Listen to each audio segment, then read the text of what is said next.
Hey guys, so today I want to go over my gaming handheld collection, and I've done this for the last couple of years, just going over my collection of gaming handhelds. It hasn't really changed too much this year compared to last year, but I do want to note that I didn't really show all my gaming handhelds last year. So this year I just want to show my complete gaming handheld collection, which consists of 14 different gaming handhelds right now. I know that's quite a bit, but you guys can see them all right now. Yeah, 14 of them. I think I only showed 10 of them in my previous video, 2024. So yeah, this year, 2025. Although I didn't really get any new ones, I just want to show you the complete collection here. And yeah, basically what I use each of them for. So yeah, let's go over each one. You might be wondering why I have so many gaming handhelds. Well, just because all of them are playing something different. Like, I have a lot of games that I play. If you guys watch my YouTube channel, you might know that I play a lot of games. And yeah, each of these handhelds play different games, basically, and I use them for different purposes. Okay, so we're going to start probably from the smallest one, and the most unique one, I'd say, out of these is the Playdate. So yeah, this is a very unique gaming handheld device. It costs about 200 bucks, and it's its own platform. Basically, it plays its own games. So yeah, it's like a lot of these are just playing, you know, PC games basically, but the Playdate is basically its own console because yeah, it plays games unique to that. And it's a pretty unique handheld, as you guys can see. So it has a black and white display, so it doesn't even have a color display. So one thing you might notice is the design of the handheld is pretty unique. Yeah, it's this bright yellow color, but it has this black and white display, and yeah, it plays really its own games, really exclusive to it, actually.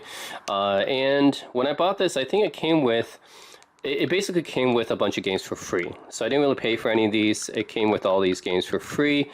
All of these are in black and white, and for the most part, you have controls almost like a Game Boy, right? Just like two face buttons and D-pad, but you also have this unique thing on the side here, which is this little handle here. And you can use this handle to go up and down and navigate as well, which is really cool. And it's used for, yeah, basically all the games here, but in different ways. Yeah, it's not a touchscreen. And then this is like kind of the menu there. But yeah, this is just like an additional control device, pretty unique to the Playdate. Really, this is kind of the thing that makes the Playdate really unique as a device. So yeah, like a good example is this game, which I forget what the name of this game, but yeah, it's called Time Travel Adventure. Yeah, that's what it's called. And basically it uses this crank. Yeah, and I would say like most of these Playdate games are just almost like mobile games in a sense. They're not like really big heavy games or anything. I mean, it is a mobile device, right? But yeah, it's probably more similar to mobile games in a sense because they're really designed for kind of just a short playthrough. So here, what I can do with this crank is basically rewind back time or move time forward. Okay, so oh, actually I died, I guess, because I ran into that butterfly thing. Yeah, so basically I gotta move him.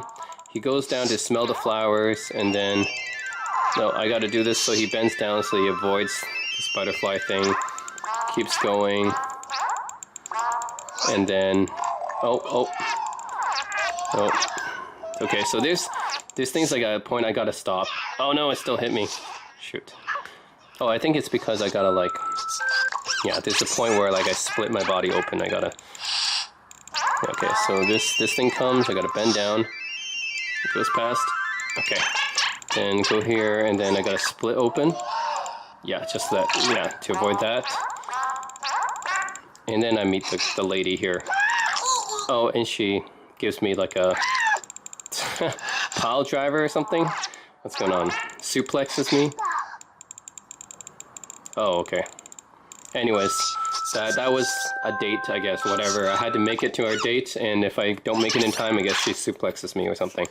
But yeah, that's what you can do with the crank here. Of course, you also have other buttons here, but I just want to show this unique game because it makes use of the crank a lot. Yeah, basically speeds up or rewinds back time, I guess, for his movements. So anyways, yeah, this is an example of the kind of unique games that you can play on here. So yeah, and I got all these games for free. So it's cool that when you pay 200 bucks, which is, I know it's not like I would say $200 is probably just right for this kind of device because it's definitely not worth more than that. But at the same time, you get a lot of free games out of it, so it's pretty cool. And of course, you can download more. Yeah, all these games are exclusive to Playdate, so it's just a pretty cool device. So, anyways, that's the Playdate here, and it has this really kind of like an e-ink display here. So I would say this device doesn't really turn off. It's like the off is still displaying something. So it will display the date basically. So anyways, that's the Playdate. And next up, probably go with my PS Vita, since I've had this the longest out of all these devices. I had this since 2014, and I bought this in Korea actually. This is a Korean model here. I bought this when I was living in Korea. So yeah, late 2014 I got this. And yeah, well, what can I say? It's a PS Vita Slim, so it's the second iteration of the PS Vita. Unfortunately, in the Slim version, they got rid of the OLED display, so it's just a LCD display. So in some ways, it's worse. But the benefit of the Slim version, of course, is that it's smaller, it's lighter, it charges with a micro USB, whereas the original PS Vita used its own proprietary charger. And yeah, otherwise, the PS Vita is a really cool device for the time, I think, especially the OLED version, because I think it's the first OLED gaming device. But even the Slim version, why I went for this PS Vita is because, yeah, it just seemed to me like a kind of a, it's like Sony, you know, Sony had the PSP, and then of course the Vita's successor, and had a lot of features, this one. It was really ahead of its time in many ways. So yeah, it even has a touch display on the back of it, and although not many games used it, it has touch display on the back of it, and a camera on the back as well, and you also have a camera on the front too. So you have a front-facing camera, and a back-facing camera, and a touchscreen on the back. So, and a touchscreen display as well. So yeah, in many ways, it has a lot of features. The problem is that Sony really stopped supporting the Vita pretty early on. Just like 2 years later, after it came out, Sony basically stopped supporting it. And then, yeah, basically all that was left was these indie developers and like B studio Japanese developers left, basically. So the Vita still had a life in Japan, of course, but I would say in North America it was pretty much dead after 2 years, unfortunately. But yeah, like, just to give you an example of how great the Vita was at the time. Like, you can play games like Borderlands 2, which is... Borderlands 2 is a game from, what, 2010, right? It's just like... This is like a... Not like, you know, a small game or anything. Like, this is a game that was reasonably, you know, a big game for the time. Like, almost a AAA level game. And for the PS Vita to be able to run this is pretty cool, right? This, like, even today, right, you have a Nintendo Switch or something like that running Borderlands is pretty impressive, but like to have a PS Vita running this kind of game was really impressive back in the day. So the Vita really was much more powerful than Nintendo 3DS. And yeah, Borderlands 2 is like a good example. There's no way the 3DS, which I have right there, there's no way the 3DS could run a game like this, right? Borderlands 2, like, this is a good game to show off example of how powerful the Vita actually was. So yeah, select and start right here, and you also have the PS button, which will go back to the main menu anytime, right? Yeah, Borderlands 2, man. I'm like still always surprised that PS Vita can play a game like this. Like, now I'm not saying it's like, you know, really graphically intensive or anything like that, but Borderlands 2 is a pretty big game for the time. So having a Vita port is actually really impressive. Like this device came out, like PS Vita came out like 2012, right? So you're talking about 2012 handheld hardware running a game like Borderlands 2. That's pretty impressive. Okay, so I'm gonna continue here. And yeah, graphics. I mean, this isn't the OLED version, but I would say it's still pretty good. Even the LCD version, still pretty decent. Yeah. Speakers are pretty decent too. You have the volume here. Let me put it to full. And yeah, you have the game card. This is a slot for the game card up here. And what really killed part of the reason, not just Sony support, but another reason why the PS Vita kind of died was the fact that these proprietary memory cards. So it uses this proprietary memory card. Oh no. Better pause that. Okay. So it uses this proprietary memory card. It's called a PS Vita memory card instead of an SD card, and that was a big problem because that's a Sony proprietary thing, which means Sony could just charge whatever they want, and you can't do anything about it because no other no other company can make them. So that's one reason. I'm not going to say it's the main reason because there's a bunch of different factors, but that's one reason the PS Vita didn't take off is the memory cards. And yeah, I do like the physical game cards though. I think that this was a good move, like these physical game cards. I think that oops. Yeah, these physical game cards are a good move. I think that, you know, the PSP had these like proprietary mini disc things called UMDs, and that was a Sony proprietary thing. So yeah, yeah, you could say these game cards are too, but I mean, I like that they moved to the game cards rather than have the UMDs. I think that was the UMDs was a cool feature. You can play movies and stuff on them too, but it made the device more bulky as well. So just having game cards, it's easier to yeah, to just carry and store your games that way instead of having these mini discs. So I do think that game cards are a good move. That's what Nintendo Switch uses as well. But having the proprietary memory cards was a bad move. Yeah. Whereas the PSP used Memory Duo, which is also proprietary to Sony, but the Memory Stick Duo was at least cheaper to make, I think, and could be used in other Sony stuff. Whereas the PS Vita memory cards was only used for the Vita. Okay, so yeah, this is Borderlands on the PS Vita, which is still kind of amazing to me that the PS Vita had games like this. That's just pretty cool. Yeah.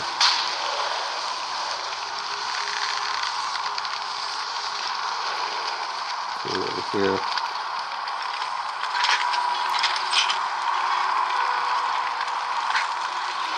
Like this is a first-person looter shooter. Really fun. By the way, Borderlands is one of my favorite first-person shooter games. I think I had it on my list.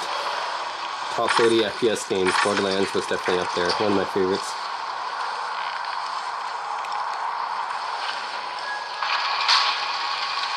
Oh yeah. Let me kill some guys here. Even though Knuckle Dragger blindsided me, I know my way around this glacier. I bet you will find my eye in frostbite crevasse.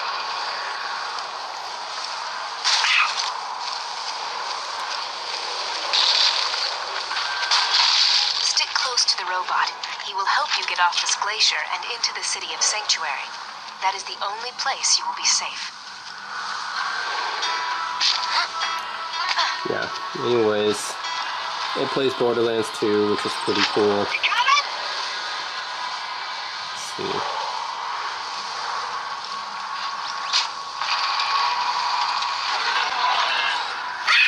I hear bully bots! Sick of minion! Protect me, Squire! Oh.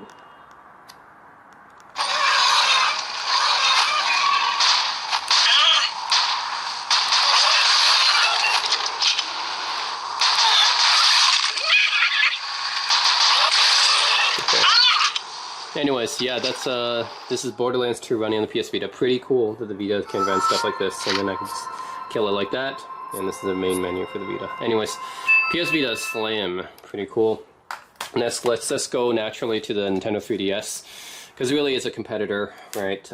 This is the new Nintendo 3DS, which is their last revision, I think. It's like basically a more like the Nintendo 3DS came out and then they made a couple of revisions as Nintendo does, and I think this was the latest revision that added an extra control stick right here, only used for a few games. And extra, I think this is an analog. Yeah, another analog control here. Of course, the 3DS. The main thing is it's 3D, right? And it's a really cool implementation too, because it's not like you need glasses or anything like that. It's just like wherever you look from whatever angle, it'll appear 3D. I mean, as long as you turn it on. So yeah, I actually don't really use the 3D feature all that much. I just find it cool, but it's true that 3D was just kind of a gimmicky thing. So it's like with 3D, you can play some games like it doesn't really require 3D, right? It's just really kind of a gimmick thing, but it's cool to have the technology, and it was, I know, kind of a fad at the time. If you're talking about the post-Avatar period, the early 2010s, everything was like 3D at the time. Because like the post-Avatar period of the early 2010s, everyone's trying to capitalize on Avatar. So they tried to make 3D TVs and everything was 3D. It's really kind of a gimmick. Oops, so yeah, this is a home button right here. Of course, you have the dual screens that the DS had, but really it's like a little bit more powerful than the DS. Not too much more powerful, a little bit more powerful, and then of course you got the 3D ability. So that's really what the 3DS is. I don't find it as interesting actually. I think the PS Vita is actually probably for me the better device for games, but 3DS, because it's Nintendo and they have more third-party support and they supported this longer than Sony supported the Vita, so the 3DS ended up, you know, beating the Vita and being more popular. But personally, as a gaming device, I prefer the Vita more. But yeah, the 3DS, I mean, sure, it has some pretty good games too, like the Legend of Zelda Link Between Worlds, right? That's an exclusive to 3DS. And of course you have dual screens, just like that. And it's a touch screen here, down there, only on this one. Yeah, you can use a stylus, it comes with one. See, this is the stylus right here. But using a stylus feels so archaic now that we're living in the age of smartphones, right? Who uses a stylus anymore? But yeah, and the main, you have your auxiliary screen usually here, and then you have your main screen up here, right? So anyways, just cool. Yeah, I think 3DS, yeah, it has some cool exclusive games. But again, I really wish the Vita had more games, because I generally prefer the Vita as a gaming machine, but it's just 3DS. Because it had more support, it does have more games and stuff. And it has a good Nintendo exclusives like this, like, yeah, like Zelda. Everyone knows Zelda, right? And Link Between Worlds, very solid game. That's 3DS exclusive. Has never been re-released anywhere else. Yeah. Let's see. Do here. Oh.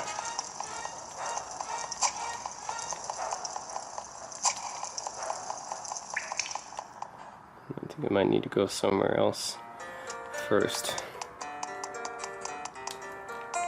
Yeah, it actually has some, I've got to say the trigger buttons on the Vita are just okay, but you do have shoulder buttons, actually, I should call them shoulder. Yeah, you have shoulder buttons on the Vita, but you also do have that on the 3DS as well. You actually have two of them.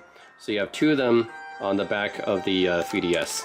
So actually the 3DS has more shoulder buttons than the Vita does.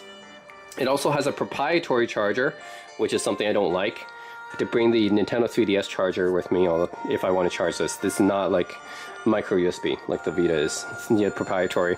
But yeah, you have two shoulder buttons actually on each side. So you actually have more shoulder buttons than the Vita does. Yeah.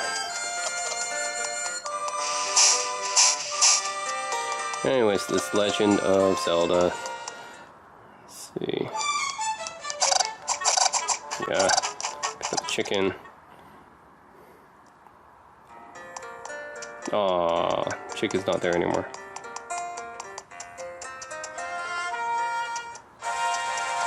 Right there, I can kill some enemies here.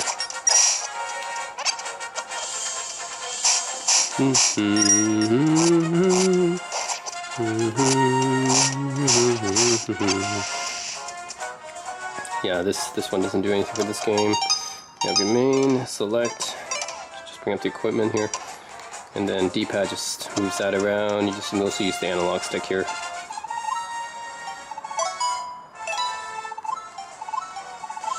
Oh no. Catch the... Actually, maybe I'll play it. Fine. Let's do it. Rupees.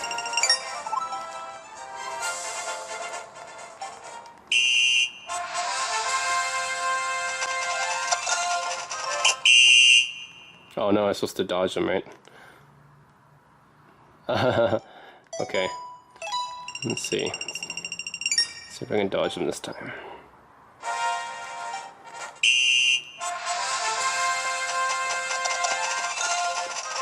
Oh no!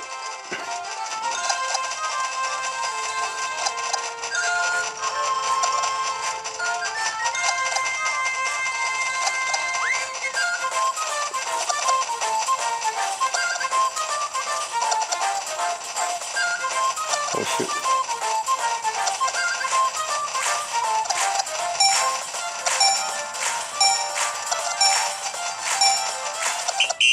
Yep. Okay, I got my money back, basically.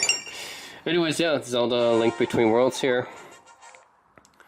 Yeah, so that's one of the games here that's exclusive to 3DS. There's still a lot of 3DS exclusive games. Fire Emblem Awakening, for example, is another great one. That Super Smash Brothers for 3DS. There's Fire Emblem Awakening. Some still like 3DS exclusive games that you don't really see elsewhere. So overall, this is it's Nintendo, classic Nintendo. They always make something a little bit different. Not the most powerful thing, but something that's just different. Yes, this is the Monster Hunter 4 Ultimate version. So I got just a plate. Okay. Next up, going up still from this side, let's go with this is the Razer Edge. It's an Android gaming tablet that comes with a Razer Kishi controller attached, actually. And let's see. So basically, I use this one mostly for emulation. And what I do with this one is, because it's widescreen, I use it mostly for PSP, because this is currently PSP is the console currently that I have a lot of ROM images that are using widescreen aspect ratio essentially. All the other ones like Super Nintendo and Genesis and the older ones use a 4:3 aspect ratio, which looks a little bit it's basically wasting space on this kind of device. So I like to use widescreen for this device. For the other emulation, I'll show you guys later how that's what I have the Anbernic for. But for the Razer Edge, it's almost specifically for PSP games. But that's, there's so many PSP games. So let's check out one of these. What I have here, this is all different PSP games here. Yeah, let's go with... Is this Blaze Blue right here? Yeah. We'll go with Blaze Blue. Okay. And I mapped all the buttons already.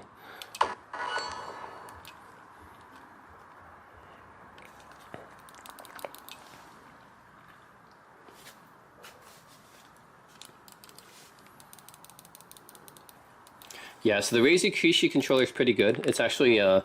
Razer sells it separately, actually, so you can buy it separately for your mobile phone, but it comes with the Razer Edge, which is nice. So this is Continuum Shift, which is the second game in the Blaze Blue series. Let me just go arcade here. Love playing Blaze Blue. It's one of my favorite fighting game series. Okay, so let's go with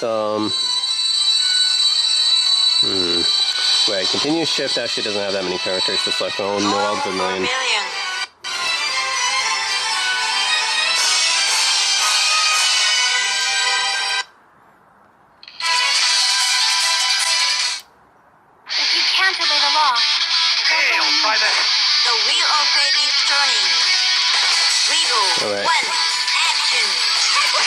D-pad for this, right? Yeah. So the D-pad in the Razer Kishi is pretty good. A lot of companies, for the gaming handhelds, the D-pad's often pretty lackluster because the focus is on 3D games. But I like the Razer because they're dedicated, because Razer makes gaming peripherals as their main product. Their D-pads generally tend to be pretty good. And kind of like Hori's as well. Hori's are also great. But yeah, I'd say Razer D-pads are pretty decent, and it makes it great for playing 3D games like this. Yeah.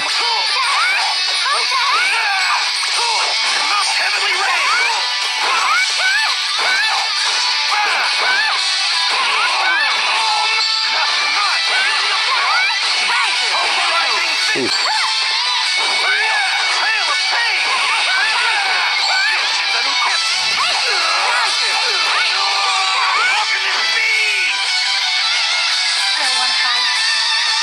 Yeah.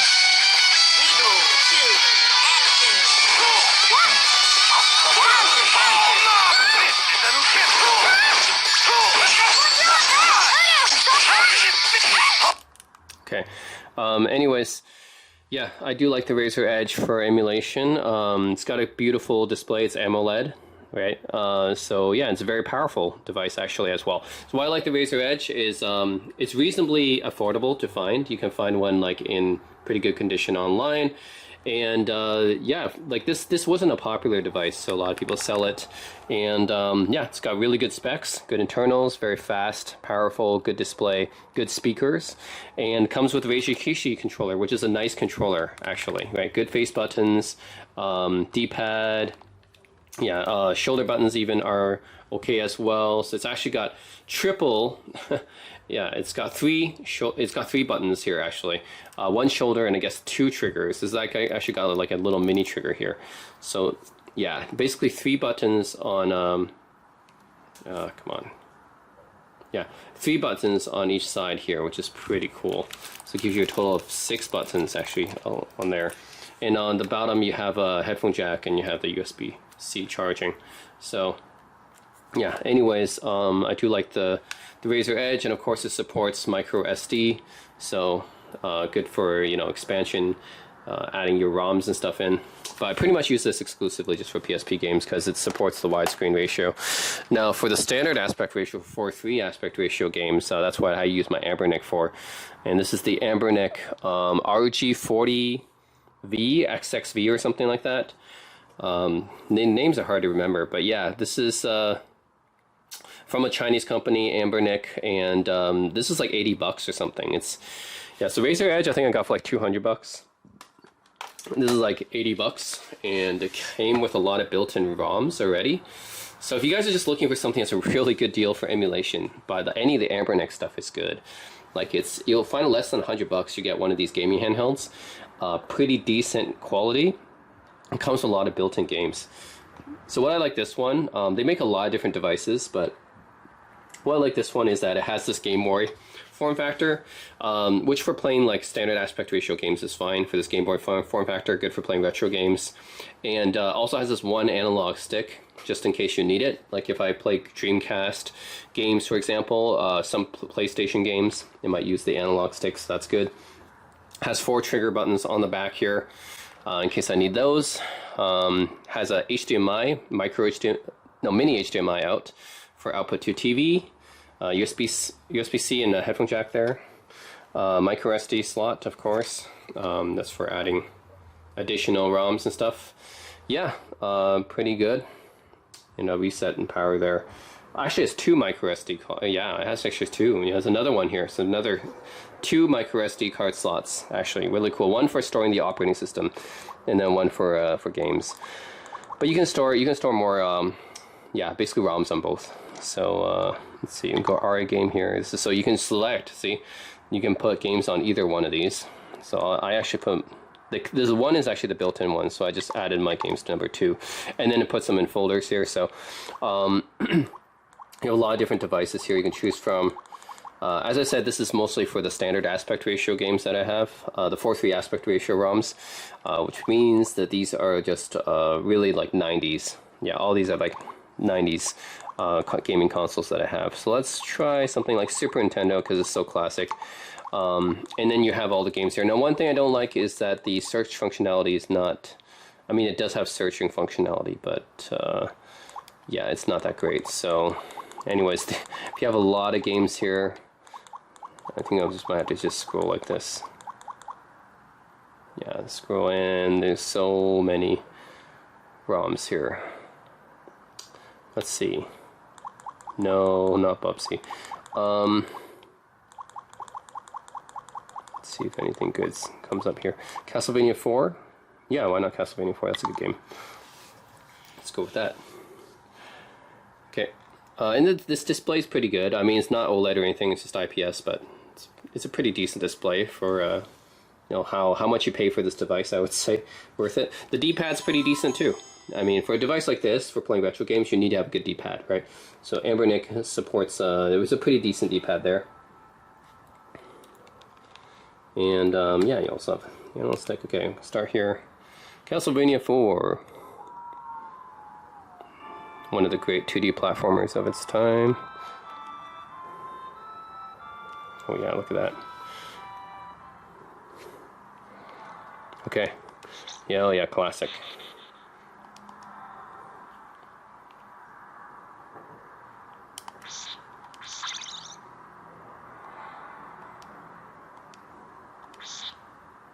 You always gotta whip the candles.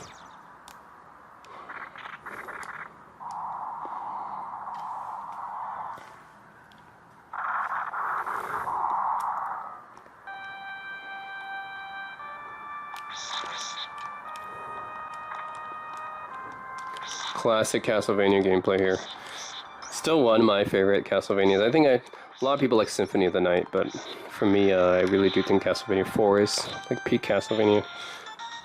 Actually, you know what's even better is, yeah, I think Symphony of the Night is, everyone likes that one, but Castlevania 4, honestly, is, another one is Aria of Sorrow for Game Boy Advance.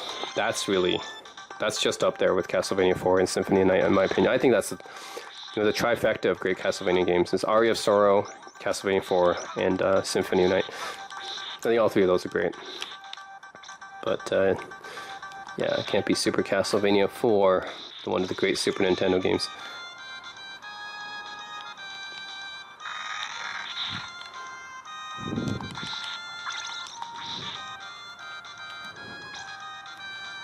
Hold on.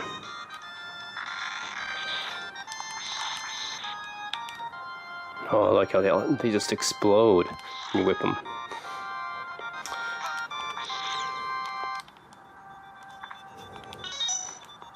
Yeah, of course. Remember, start button back then. No menu. No menu back then when you press start. It just pauses the game. That's it. Right, and then you have home button to go back, which actually just activates RetroArch in this case. So, yeah. Quit. There. Alright, so yeah, the Anbernic, really good for retro game emulation.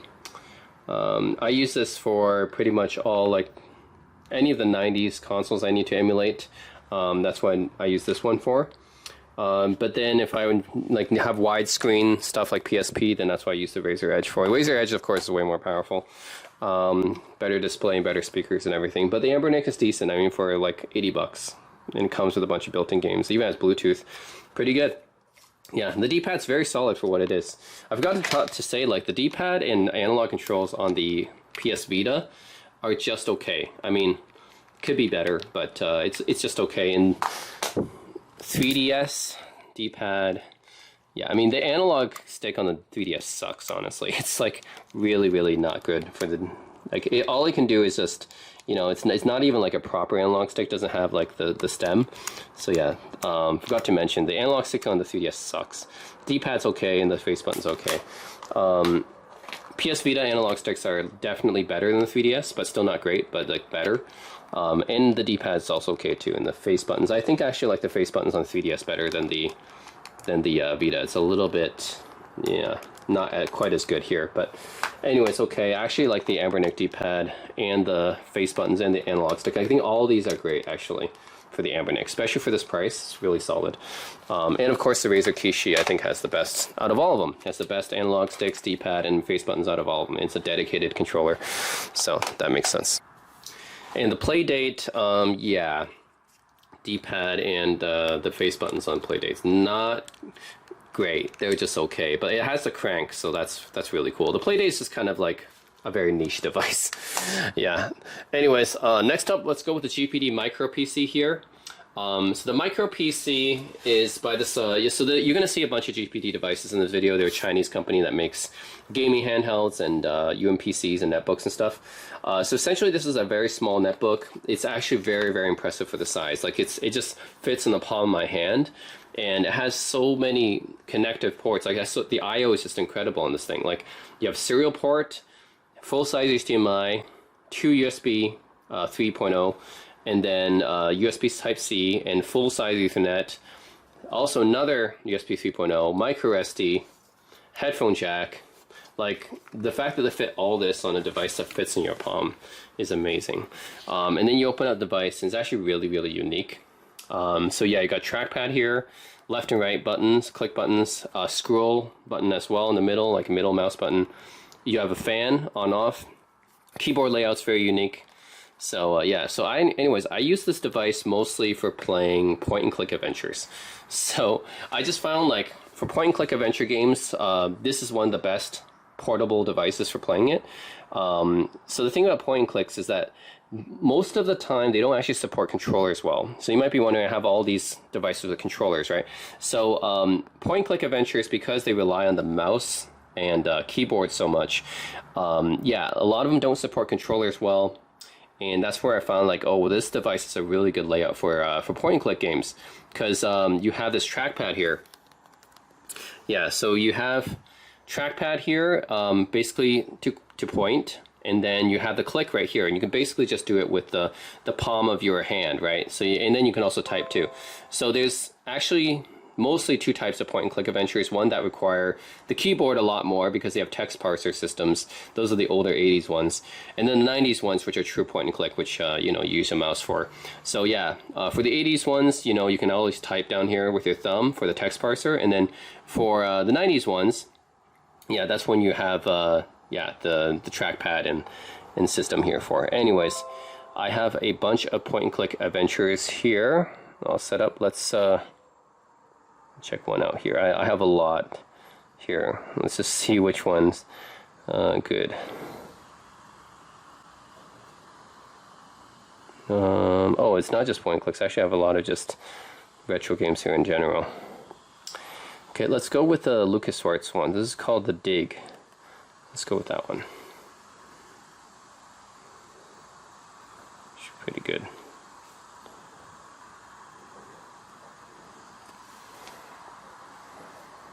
Yeah, Scum VM. That's the emulator type. Well, not really. Is that? I guess it's kind of emulator, but it's just the running environment for a lot of point and clicks. So LucasArts, so classic. Speakers are not great, but I mean, for a device like this size, it's okay. I mean, the Anbernic is like the same thing, right? The speakers weren't great, but it's just okay. So the dig starts out basically you're runs this ship here and control this guy right here. Robins, I can talk to Robins here, and this is where the point and click interface, right? I can use my inventory, the penultimate arming key, the flashlight. So I can do that. And talk to Brink here as well. Hello to Brink. Come in, Brink. Brink here. And I can talk to him about something. Robins, flying pig. Everything okay with the pig? Everything's fine as far as I can see, Commander. Miles can tell you more than I can. Okay, Robins. What do you think of our star reporter? Very unorthodox, bringing a reporter on a space mission. But she is very capable, and she writes interesting stories. Okay, say something profound. Happy to set foot on a new world, Brink? Attila is a very old world, Commander. It is merely new to us. Okay, I want to talk to her. Hello, Al. Talk to Robins. Robins, this is Low. Do you read? Robin's here. What is it? Brink. What do you think of our archaeologist, Brink? I'm very impressed with his experience. He headed the U.S. Geological Survey team that mapped the surface of Venus. He'll be taking a close look at the asteroid to make certain the detonation points they've chosen are suitable. Okay, fine See pig. that big tool chest? We call it the pig.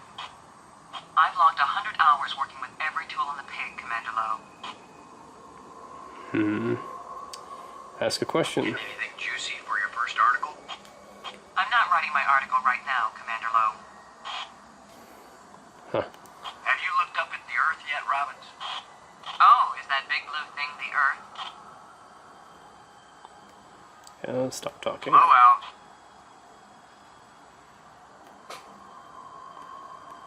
And he's penultimate asteroid lander communications. And talk to Miles. Miles, this is Low. Do you read? Yeah, Boston, I'm on you. You wish. In your dreams. Yeah. Ready for the deployment of the free fall tool chest. Is the crew clear of the area?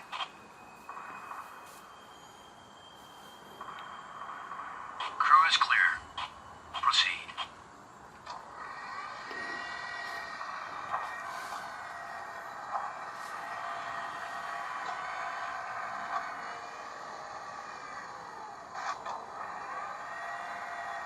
Nice.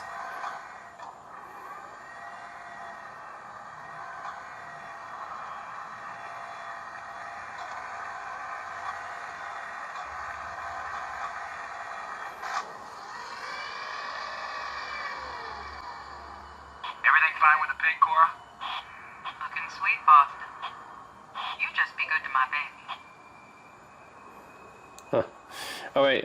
Anyways, just want to show a bit about how the point-click adventure would work here. So yeah, I just find this this interface using this computer, like having the trackpad here and the point-and-click here, is perfect for playing point-and-click adventures. And then having a text parser optional, right? If you want to type something down here, is fine as well. So yeah. Anyways, pretty good. I gotta kill like that. Okay, there. Yeah, so anyways, that's the GPD Micro PC, which I use mostly for retro point-and-click adventure games. That was classic LucasArts stuff. Okay, now, let's see, which one should I check out next? I got so much stuff here. So mostly we checked out stuff on this side. Put that aside for now. Okay, so now let's go over on this side. So here is the Ayaneo Air Pro. This one is mostly used for indie games, and the reason is because it's not that powerful. I mean, it's powerful enough to play, like, yeah, I would say most games up until the mid 2010s, but it's not, nothing as powerful as a Steam Deck or anything. So yeah, I mostly use this for indie games, and I've put a lot of indie games on here because I have a lot.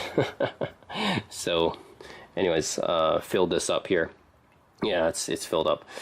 So Ayaneo Air Pro. So Ayaneo is another Chinese company. They make a ton of different types of gaming handhelds. The quality has been mostly good, actually. I've never had any issues with this Ayaneo so far. Whereas with GPD, sometimes I did have some issues. Like the micro PC, I actually had to replace the battery because the old one stopped charging. And then yeah, some other issues with the older Win stuff too. But Ayaneo, never had any issues with the Air Pro. So far, pretty good. There's one USB-C down here and a micro SD card slot. Speaker is actually pretty decent. Headphone jack here. Then you have your controls. You actually have this proprietary Ayaneo AS Space here that will open up. I guess it doesn't do it right now, but yeah, there's this AS Space UI interface that has. Then you have a menu button here as well. Yeah, actually it's just more of a switcher button. This one's the menu button. Yeah, anyways, the D-pad is actually pretty decent on the Ayaneo Air Pro, I find. So, like, it's actually, I would say, a bit better than the one on the Steam Deck. The Steam Deck D-pad is just okay, but this one is, like, definitely a bit better than that. Face buttons are pretty decent, too. Analog sticks are decent. You got 2 triggers on the back on each side. Also pretty decent. Fingerprint sensor right here. Another USB-C charging. I like how I can charge it on top and also on the bottom. And you have an OLED display, by the way. This one has an OLED display. So yeah, overall, pretty good. Good display, good speakers, good controls. Yeah, overall, I do like this device. It's just not that powerful. Like, if you want more powerful stuff, Ayaneo does have it, but this model is not that powerful.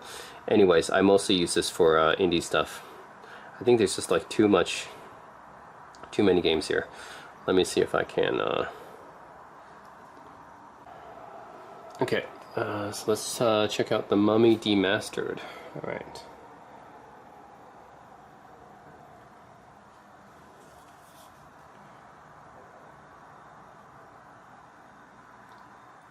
Yeah, let's wait a bit. Okay, here. Way forward.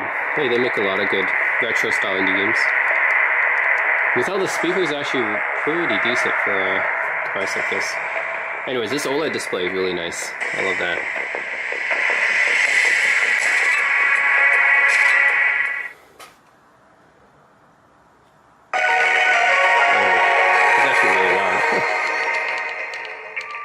I should skip like that. Okay. On D-pad. And this is a Metroidvania type title.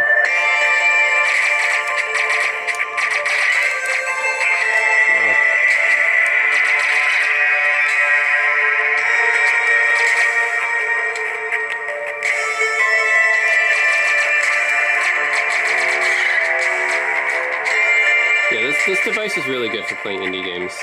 Beautiful display, good speakers, Good controls. D-pad is actually pretty decent, pretty good. The face buttons are nice too. There's the map there. Ooh.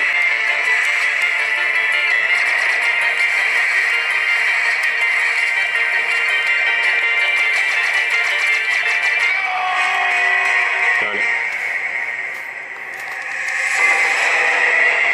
Oh no, I turned into a mummy. Zombified.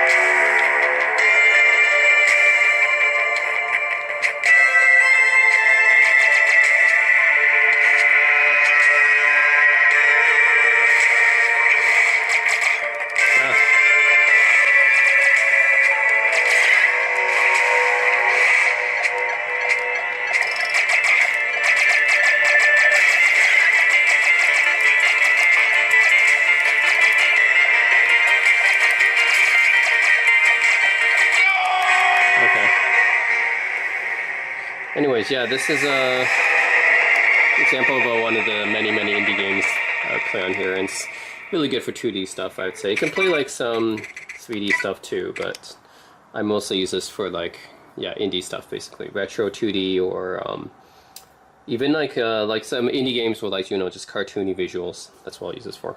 Anyways, Ayaneo Air Pro. I do like the overall, like, this device like has great controls, great display, great speakers. It's relatively expensive for what it is. Like, I think I paid like $700 or something for it. But it's just the processor itself is not that powerful. Okay, that's the only thing. Okay, next up, let's go with the GPD Win 4 here, which is actually, yeah, this is a pretty interesting device. This actually, if you ask me one handheld, if you just keep winning one handheld out of all these, I think the GPD Win 4 might be the most versatile out of all of them. Because it's super portable. Like, I can just hold it like this. I mean, it's not like something you can just put in your pocket, but I mean, you can almost put it in your pocket. It's like, yeah, it's definitely a lot more like portable than a Steam Deck or anything like that. So yeah, it's fingerprint sensor here. Just log in. It's actually decently powerful. I would say it's probably as powerful as a Steam Deck. So even though the fact that it's smaller, but it's actually as powerful as a Steam Deck. D-pad is, again, pretty solid. I would say the Ayaneo and this one, D-pad is pretty close. Analog sticks are pretty decent as well. And face buttons, I think these face buttons are not quite as good as, actually, yeah, I think this one is a little bit harder than the Ayaneo one, but it's just okay. Optical, you have an optical track point here for controlling the mouse. Even though you can actually switch between the mouse mode and the keyboard mode, which is a feature of a lot of GPD devices. You can actually switch between mouse mode and controller mode, which is pretty cool. Like, you can choose to use the analog stick to control the mouse pointer, but I already have the optical mouse pointer anyways. Just switch it to controller mode. And yeah, you have another extra menu button down here as well, which will bring up Steam. And this brings up Steam. And you have a touchscreen as well. I think this brings up the Steam Big Picture mode. I see. Yeah, and then you also have trigger buttons on the back. Right, trigger buttons on the back, as well as the shoulder buttons and trigger buttons up here, two on each side. You actually have a USB 3.0 port here, which is nice. That will allow you to plug in a lot of accessories. And then you have a charging port up here as well as down here, just like on the Ayaneo, really useful. Headphone jack. Yeah, overall, I really do like the Win 4. I think it's such a versatile device. It's super compact and also powerful, and also it's great controls. On top of all that, it has, yeah, an actual physical QWERTY keyboard. So that means you can actually, you know, do a lot of your typing in Windows stuff, right? That's something that I find, like Ayaneo, for example, this one doesn't have a keyboard, so I just can't do anything. When it comes to that, I just have to bring up the virtual keyboard. This one, you have a physical keyboard, which is really nice when you when you need it. So, anyways, yeah, this is a pretty nice device. Let's see here. Oh yeah, so if I need the keyboard, it's there. Just go to the library here. Oops. Okay, let's see what I got. I think I got a decent amount of games installed on here. Oh yeah, okay. Well, let's just play something like Watch Dogs 2. And just to tell you guys that, yeah, Watch Dogs 2 is like, this is a open world game with pretty decent graphics, right? So, yeah, you can play games like this. Okay, that took a while to launch because of all the stuff the launcher had to do. But finally got it running.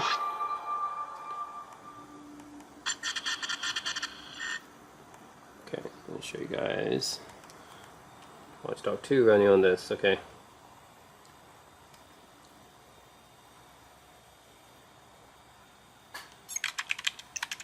Oh, connect to the server, yes, got it, the anti-cheat thing.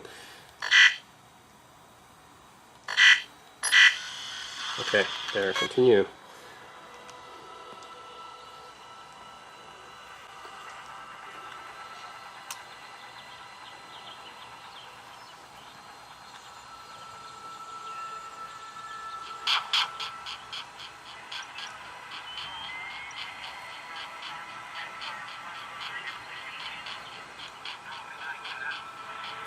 Yeah, the speakers on this are not quite as good as the Ayaneo Pro. Like the Ayaneo Pro, this one has better speakers. This GPD Win 4 speakers is just not quite as good. Yeah, it does have more features and functionality than the Ayaneo, of course, but just and it's really about the same size as the yeah, it's about the same size as the Ayaneo Pro, but it's more powerful. But I would say, yeah, the quality of the controllers aren't quite as good as the Ayaneo, and the speakers aren't quite as good. Yeah, okay, so anyways, you guys can see here I'm in San Francisco, the open world here. San Francisco Golden Gate Bridge. That's where I used to live. I lived in Russian Hill, which is actually one cool thing about this game is I can even see where I used to live in San Francisco, which was near Aquatic Pier there. Yeah, it's a pretty good recreation actually. I think out of all the games depicting San Francisco, this might be the best in terms of the actual recreation of everything, because I think Watch Dogs 2 does a great job recreating San Francisco here. Yeah, but anyways, it's a 3D open world, really, really cool, and we can just drive around. Let's get in. Pack that shit. Get in. Yeah, let's go. Man, brings me back to living in San Francisco. This would be the Presidio. I can try to Pacific Heights, or even back to my old neighborhood, Russian Hill. Oh my god, are you serious? Get out of my way.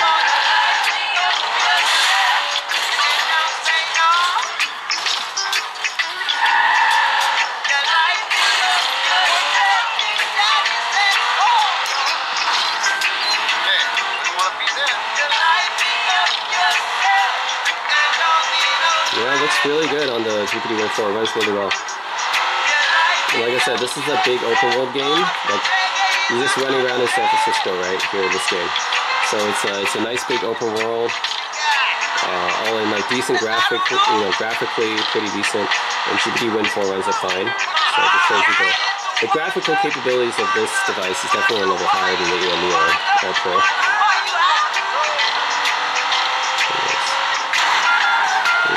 Away.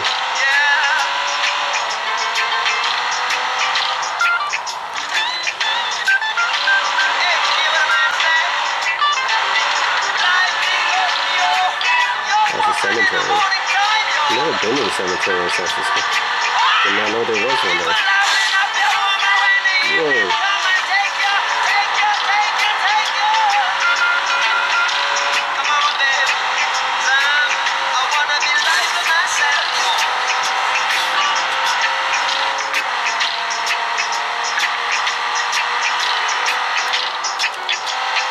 Hack stuff. I just hacked all sorts of shit here. There it is. I think this is my old place. That's right. This is my old house in San Francisco. which is really cool to be able to visit that. Yeah, this is where I used to live. This old two tall buildings here. And if I keep going here, this a pier up front. So yeah, actually behind this thing, I mean. But yeah, it's really cool. At GPD Win 4, yeah, we can run games like this. I would say this is probably what it's best at, is running games roughly from like late 2010s. 2020s is a bit more like hit and miss. It could run some games for 2020s too, but I don't think it can run like Cyberpunk, for example. But definitely for games from late 2010s or mid to late 2010s, they can run them fine. Games like this. Yeah, I actually used to live pretty close to Alcatraz. I think you can see Golden Gate Bridge and Alcatraz from here. Just ask someone for directions. I can make this guy's phone in his pocket explode or something like that. Huh. But yeah, it's Golden Gate Bridge, and this is like Aquatic Pier. And yeah, this used to be right in front of my apartment, and you can see that's Angel Island right there, and Alcatraz probably over there somewhere. Yeah, anyways, and this is right in my apartment. Huh. Coit Tower in the background there. Yeah, great game, and this device runs it really well, so yeah. So I can bring up my little smartphone here as well. Okay.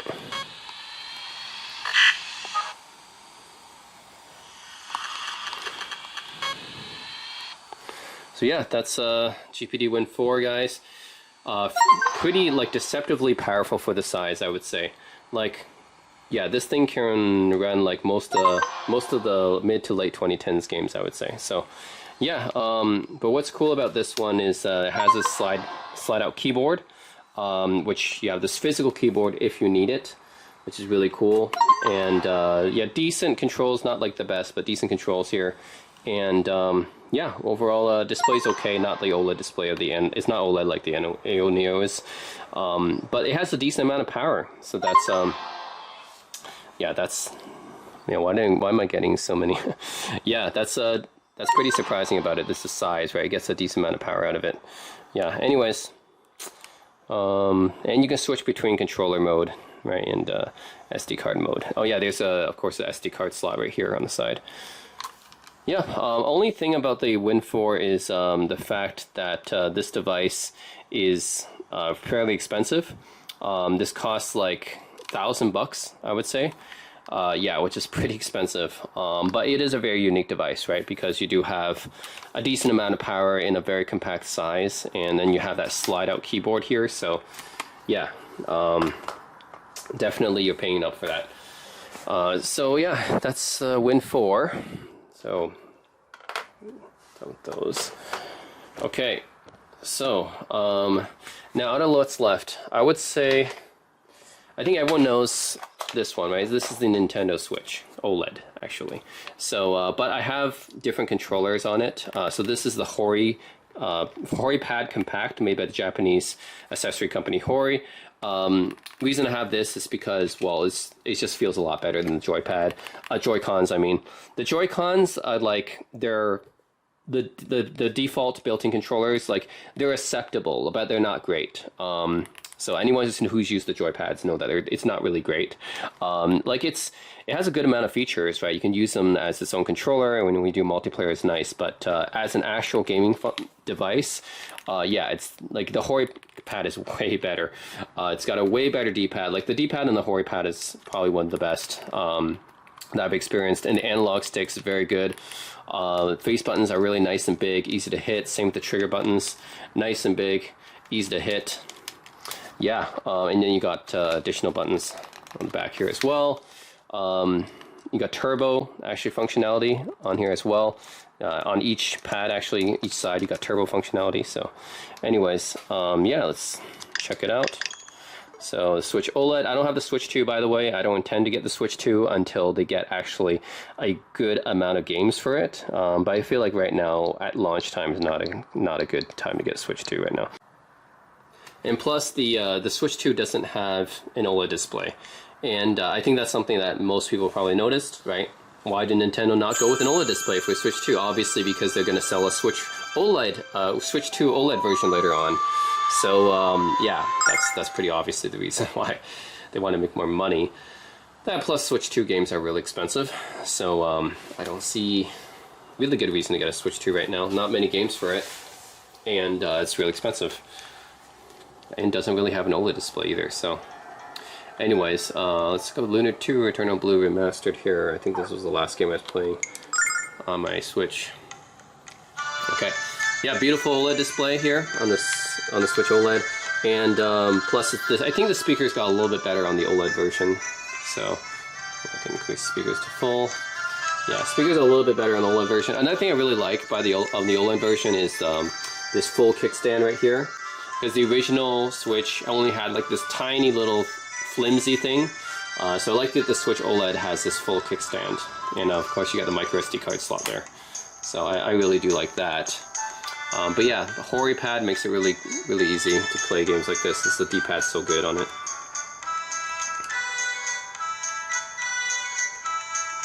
Yeah, Lunar is just this is a classic JRPG from back in the PS1 days. But the remaster came out this year, so pretty good.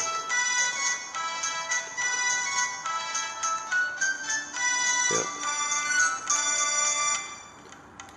The best looking man.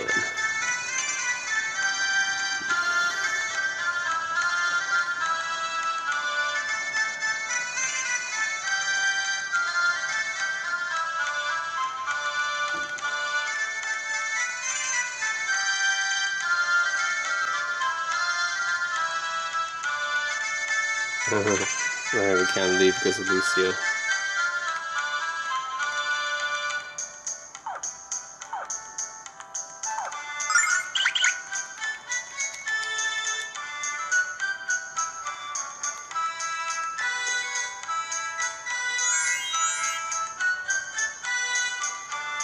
Let's see.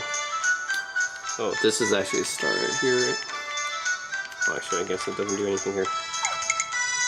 Yeah, so usually you start right here, start and select, and then yeah, this is the home. Right, I'll bring you back to the home here. This is a screenshot, which I hardly ever use.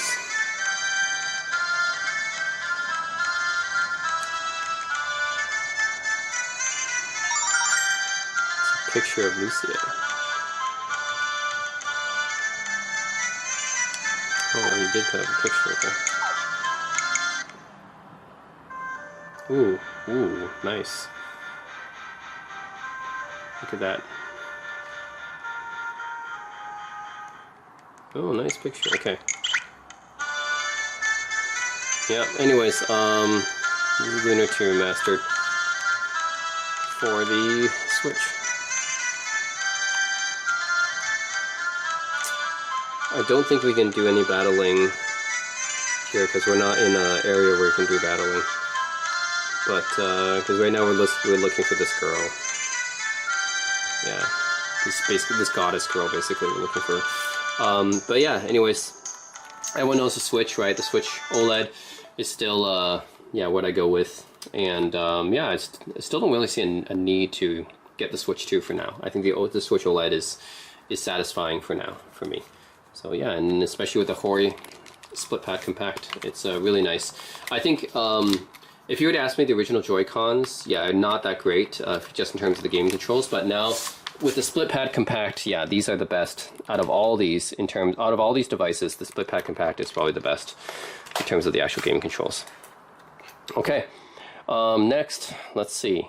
So these three are technically, actually the Win 4 is just as powerful as these, I guess. But these three are the biggest devices, so let's leave them to last. I'm going to go with the GPD Pocket 3. So this is a netbook, a mini netbook made by GPD, and it's pretty cool too. It also is fairly expensive. Costs about what, $1,000 as well, I would say. Yeah, same as the Win 4. GPD stuff is pretty expensive.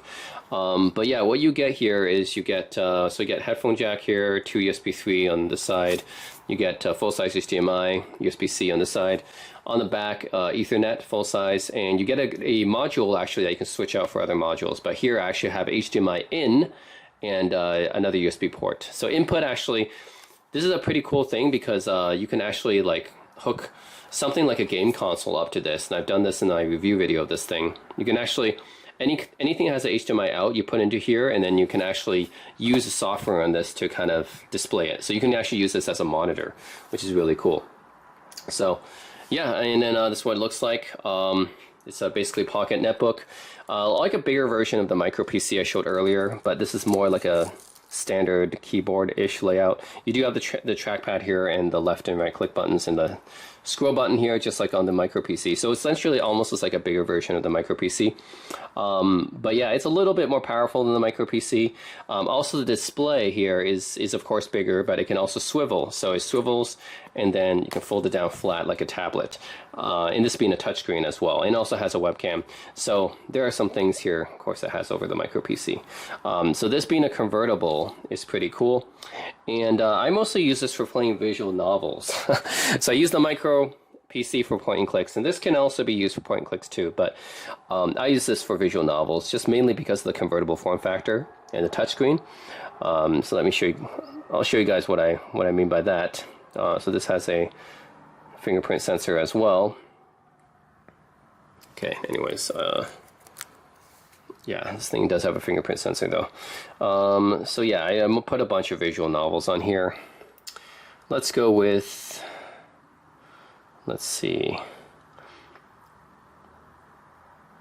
There's some visual novels with more gameplay than others. Oh, I love Marco the Galaxy Dragon. Let's go with Marco and the Galaxy Dragon. That's a very fun visual novel to play, I'd say. Yeah, let's just wait for this. And also, yeah, of course, it's more heavier than the micro PC. So the thing is, if I'm going to play a visual novel, yeah, it'd probably just be... The thing about why I choose visual novels and even card games on this thing is because... okay, I'll go with this. Is because this is a convertible, right? So I can flip it down like this and it has a touch display. And because of the touch display, a lot of visual novels, they don't really have too much gameplay. It's just about reading. So that makes it perfect for a game like this, where it's just like, I can just use my fingers to kind of just scroll through everything, right? Yeah, since it's just about reading. So all of this is like, this is just reading, right? Reading. So it makes it perfect for playing visual novel games. I can just like, hold it like a tablet and just click it like this. Or I can actually just put it into stand mode, right? Just click it like this. Yeah, so all of this is just reading, like, and I could just, you know, treat it as a book and just like do it. Just because it's a touchscreen, right? I can just, oh my god, yeah, because it's a touchscreen, I can just like do this, keep tapping through it.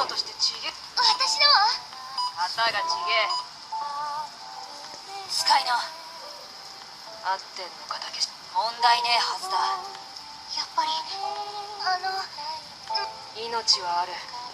だが手振りが今晩は遠い。 And this is the gameplay of visual novels. It's just mostly reading. And it makes it perfect for a device like this, which has a touch display and has a tablet mode, where, yeah, I can just hold it like a book and just read through it like a book.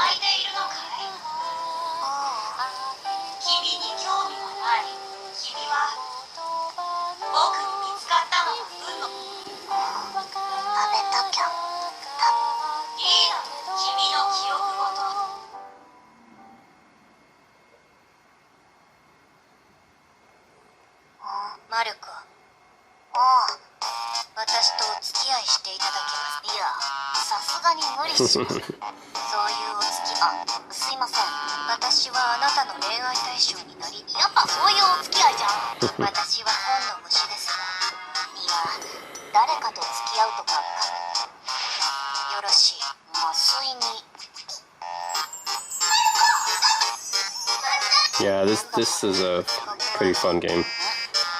So underrated too. I don't hear many people talk about it, but it's a great visual novel.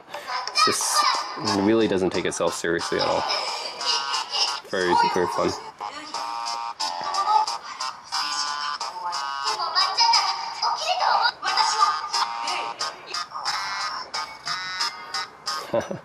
Anyways, yeah, Marco and the Galaxy Dragon. Okay, So anyways, I should be able to just do everything here. Yeah, here we go. We exit here. Yes. Okay, yeah. And that's what I do with this device. I just mostly play visual novels with it. Yeah, because it can convert into a tablet and has a pretty nice display. It's not OLED or anything, but it's convertible, so it's nice. So yeah, it's essentially a mini netbook, and you can use it for just computery things. But I choose to use it for visual novels. I turn it into my gaming machine, essentially. Okay, so right below the Pocket 3, you guys can see something that looks kind of similar to the Pocket 3, but with grips. And this is the GPD Win Mini. Of course, another GPD device. I guess I like GPD a lot because it makes a lot of interesting devices. And yeah, this is more of a gaming device, I'd say, compared to the Pocket 3. The Pocket 3 technically is just a netbook. It's not really meant for gaming. This one does have a better graphics card for gaming. So yeah, this one can play like a lot more games than the Pocket 3. The Pocket 3, another reason why I use this one mostly for visual novels is because it technically isn't meant for gaming. It's just mostly meant for netbook stuff. Of course, visual novels don't require much power to run. But the Win Mini I can actually use for games. So this thing, let's see what it has here. So this, I have the first revision. They made a few other revisions for this device, but yeah, they have this AQ link port, which can be used to, you can add an external GPU to this device, so you can actually run much more powerful games. Although I don't really use one, but this port I think is for that, for external GPU. And then for later, I think they revised the GPD Win Mini so that it has a different port here now.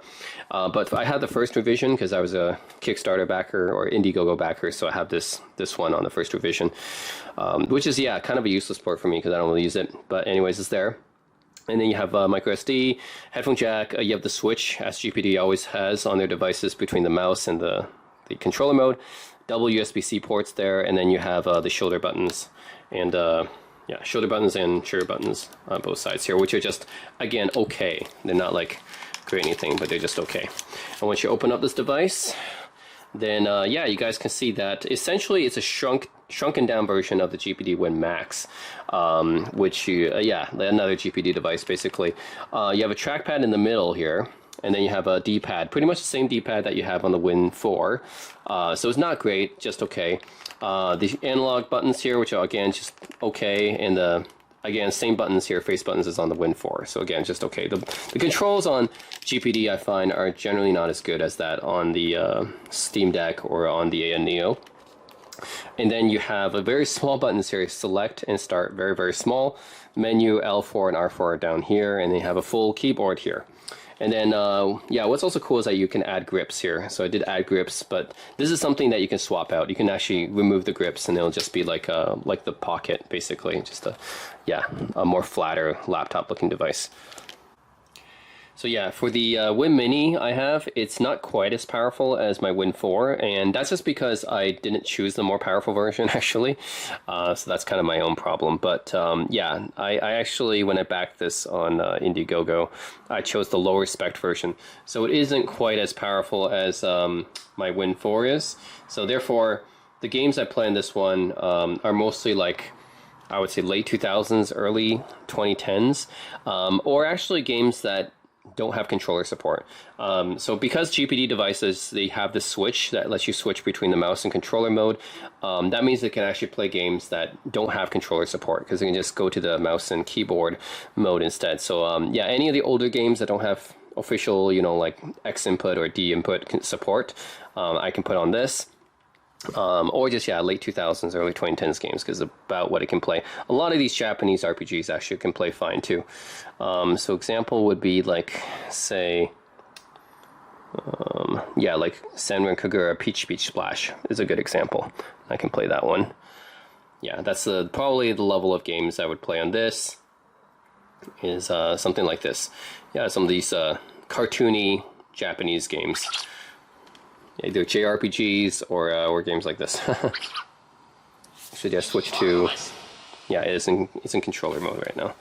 So, and this game should support controller mode fine. You would just play it like this. So have the grips, right? Have the grips, and then I just rest my hands like this, and this is how I play the game.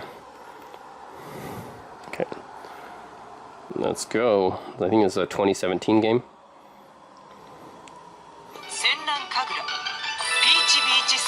I actually really like the soundtrack in this game. 私が先頭に立ちます。シングルスプラッシュ。 Single splash. パラダイスエピソード。エピソードを選びましょう。 Like that.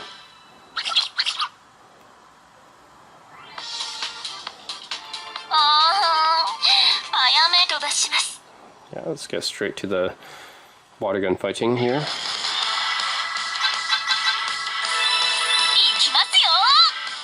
Yeah, again, speakers are just okay. I've never really been impressed with speakers on GPD devices. They're always just okay, not as good as the Ayaneo or the Steam Deck, or even Nintendo Switch OLED.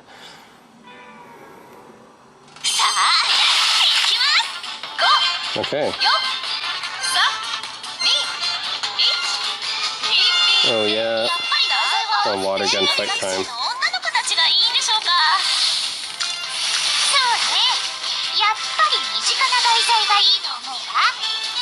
Oh yeah, okay, so D-pad is actually used for the cards in this game. 任せておけ、あやめ。購買部の売り上げは我らが守る。キュンキュン、とっても心強いです。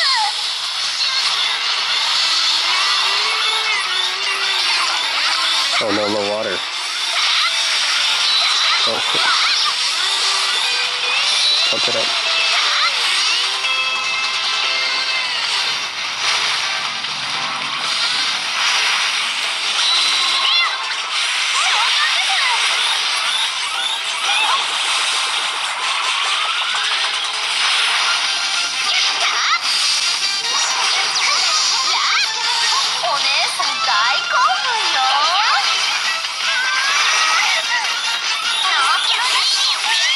Oh shit.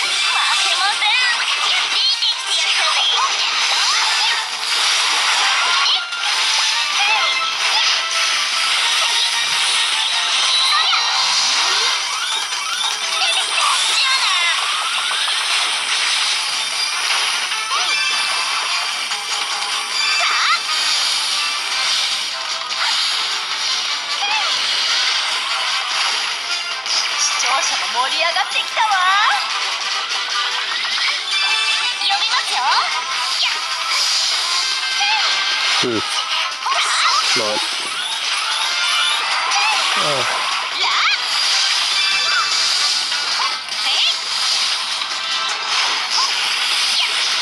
See, they should just make like a Quake game with water guns. I think we should make a Quake game with water guns like this.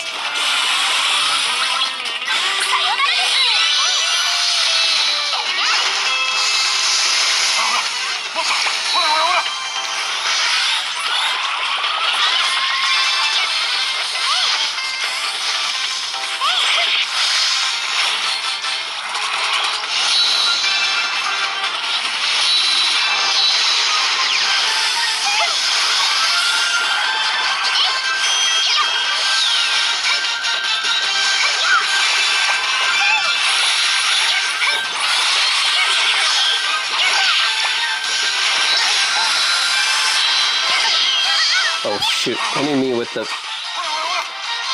foam little pipe things. Oh man, I remember using those little foam pipes.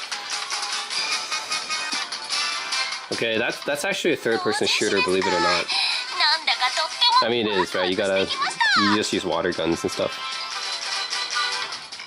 But yeah, this type of game is the game that I would run on this thing because it runs well. You know, you don't need like very powerful graphic capabilities to run this type of game. It does take up a decent amount of space though. I think this game's like 20 gigs or something. Takes up a decent amount of space, but it's not like graphically intensive. Okay.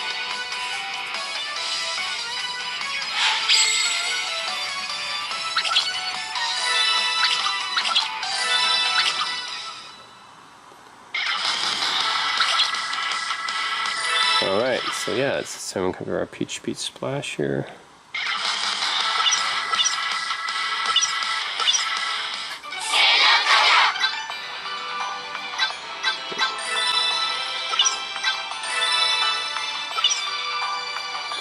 Okay.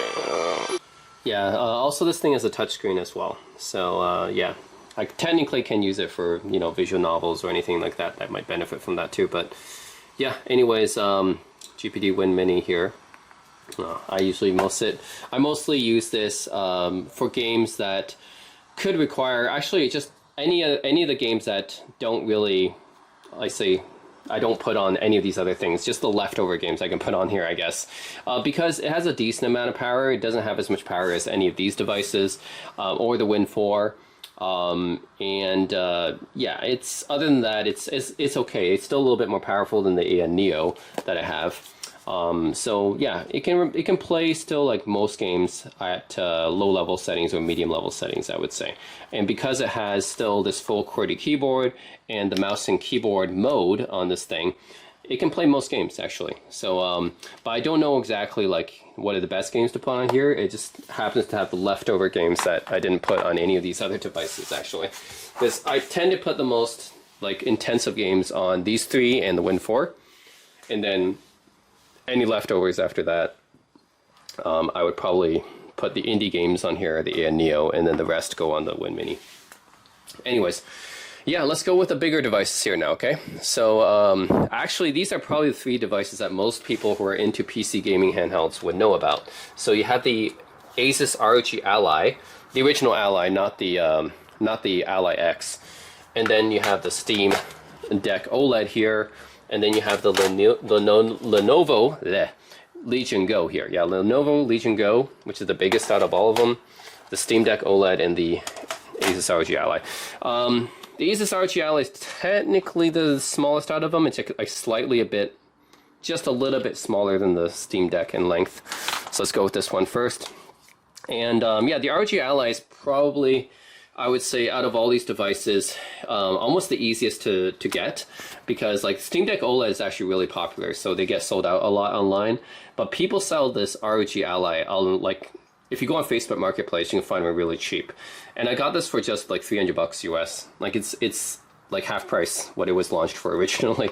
Yeah, you can just find these everywhere on Facebook Marketplace. I'm not sure like why so many people dump them, but it's just, maybe it's just like it's really easy to find these days. So if you guys are looking for easy to get, affordable PC gaming handheld, the OLED is the one, Steam Deck OLED is the one I recommend to most people, but sometimes it's sold out online. And yeah, actually the ROG Ally gets sold really cheap online. Like, just people are just dumping this device. And for whatever reason, they dump this device and you can get it for really cheap. They can get it for like $300. So yeah, then you can just pick up this one. Because I don't think there's anything inherently that bad about it. It's just people prefer other devices, I guess, to the Ally. But for me, because I have so many games, so I need to have a bunch of handheld to put games on. So anyways, the ROG Ally, what can I say about this one? The controls are okay, D-pad is okay, face buttons, at least they're really big and easy to hit. So I think the face buttons are probably the best out of this device, but the analog sticks and the D-pad are just okay on it. I don't think they're great or anything. Yeah, then you have the special, like, this is the menu, the switcher button, and then you have the ROG Armory button, I think, and then the different context menu button. And then on top here, okay, the thing I don't like about the ROG X is they don't have a USB-C port down here like my Ayaneo and my GPD Win 4 does. So you can only charge up here. So this is the only place where you have this USB-C port, and it's inside one of these proprietary Asus ports, I think. So I think this port is normally you can use it for an external GPU, just like with the OcuLink port on the Win Mini. But yeah, and then they have it combined with this USB-C port, and that's your only USB-C port on this device. And then you have the power, which is also a fingerprint sensor, volume, and micro SD and headphone jack here. I don't like these two buttons back here. I feel like they kind of get in the way sometimes. It's not designed too well. Like, I just feel like resting my hand on it a lot, and it's a little bit uncomfortable. Trigger buttons and shoulder buttons are just okay too. At least they're pretty big and easy to hit though, so that's nice. But yeah, I don't like the two buttons on the back. It just feels like they put it in a bad location, so it feels just like a bump here. Yeah, anyways. Got the Asus ROG Ally. The screen is okay. It's got VRR, which is nice, which is basically like G-Sync. So it's got VRR, but it's not OLED or anything. Just a decent IPS display, I would say. Okay. So the type of games I put in this one. So this has the This has the AMD, I think Zen Extreme or something like that. It has the same GPU as the Legion Go. So I run pretty much similar games on the Legion Go as this thing. It's just that on the Legion Go I tend towards FPS games because the Legion Go has the extra mouse support. But this one, yeah, it doesn't have any kind of special mouse mode like the Legion Go does. So yeah, I just put some other No, actually I do have FPS games here of Crysis and stuff. Yeah. Anyways, I just put games that didn't fit on my Legion Go on here, and I think I put a lot of horror games on here. Yeah, that's right. So I put stuff like, yeah, let's try something like Last Half of Darkness or Fatal Frame. Yeah, actually, let's go with Outer Worlds, because, yeah, I put some of my Epic... Actually, I put most of my Epic games on this device. I think that's how I determine which games go on which device as well. It's like, I don't want to have too many launchers on one device. So, like some of these, this device only has the Epic launcher, so I put Epic games on here, but the other devices don't have Epic, because I don't want to have too many launchers, so yeah, I just put all my Epic games on this device instead. Yeah. Yeah, so let's go with, actually Immortals is pretty good too. I'm gonna go with Immortals Phoenix Rising, actually, let's go with that. Yeah, so I just have like one device for EA games, one device for Epic games, and then the rest are like for like Steam games. And actually my micro PC is pretty much mostly GOG because it has like retro point and clicks. I know it's it's kind of crazy. So many games on so many different launchers. Okay, let's go. Oh right, it's an Ubisoft. I hate this Ubisoft Connect thing. Darn you, Ubisoft. God, I hate this extra launcher has to go with the stupid Uplay stuff. Alright, so this is Immortals Phoenix Rising. And yeah, this is actually a fairly demanding game. Yeah, it's more demanding than it looks. Like, it looks a little bit cartoony, but it's actually fairly demanding, I would say. And I have it on full volume right now. The speakers are okay on the ROG Ally. Again, I think like for this kind of device, yeah, it's just okay. I think the Steam Deck OLED speakers are a little bit better, and the Nintendo Switch OLED version maybe a little bit better too. But it's better than the one on the Legion Go. The Legion Go speakers really suck. Yeah. Also, this is full volume, right? Yeah, okay. The Ayaneo speakers actually felt louder than this. This is about equal to the one on the GPD Win 4, I would say, which is not that great actually. Okay, let's go continue here.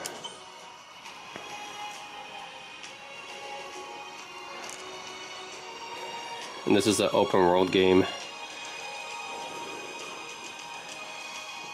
with decent graphical fidelity, I would say. But yeah, this AMD Z1 Extreme Zen, yeah, I think that's what it's called, the AMD Z1 Extreme chip. Same one that the Legion Go uses as well. Okay, but it runs fairly smoothly here. It's being very, I like to call this game as basically Zelda Breath of the Wild, except with ancient Greek influences. Yeah, it's basically if Zelda Breath of the Wild was set in ancient Greece. I have this kind of vibe to it. Yeah. Shoulder buttons, trigger buttons. It's okay. Not too bad. At least they're actually slightly grippy. I like the fact that the trigger buttons are slightly grippy here, which is pretty cool. Yeah.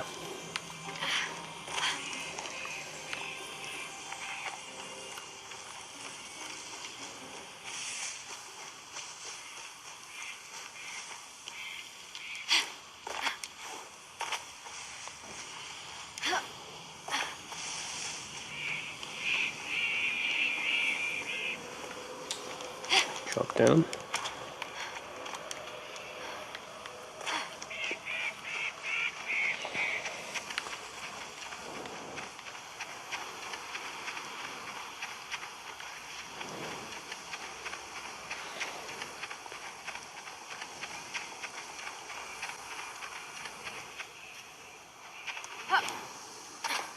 Oh, maybe I had to swim.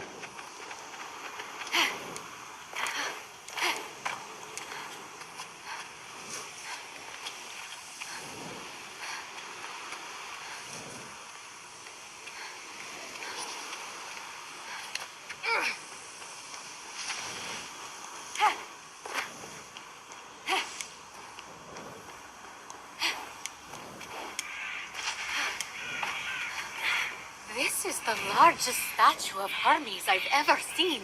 I wonder who built it. Besieged by challenge, totally alone, this young hero was determined to save her fellow soldiers and brother. Boring! Can we skip this part? No, this is important for the sense of atmosphere. Yeah, I can climb anything. It's just like in Breath of the Wild, which this game is heavily inspired by. Really, you can just climb anywhere.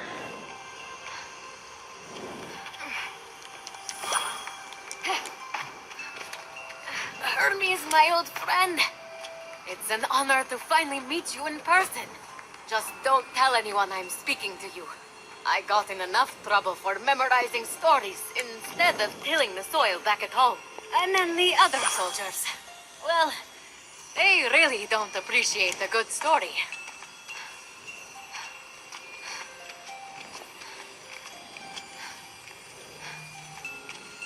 Get up here.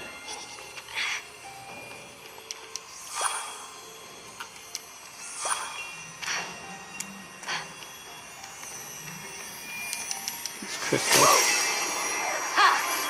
Ambrosia. What is this? It smells like honey, and the first day of spring, and my first kiss, all rolled into one. Phoenix got into the ambrosia too? Prometheus! You worried, Zeus, about losing this bet? Please, she can't use it anyway. Yet.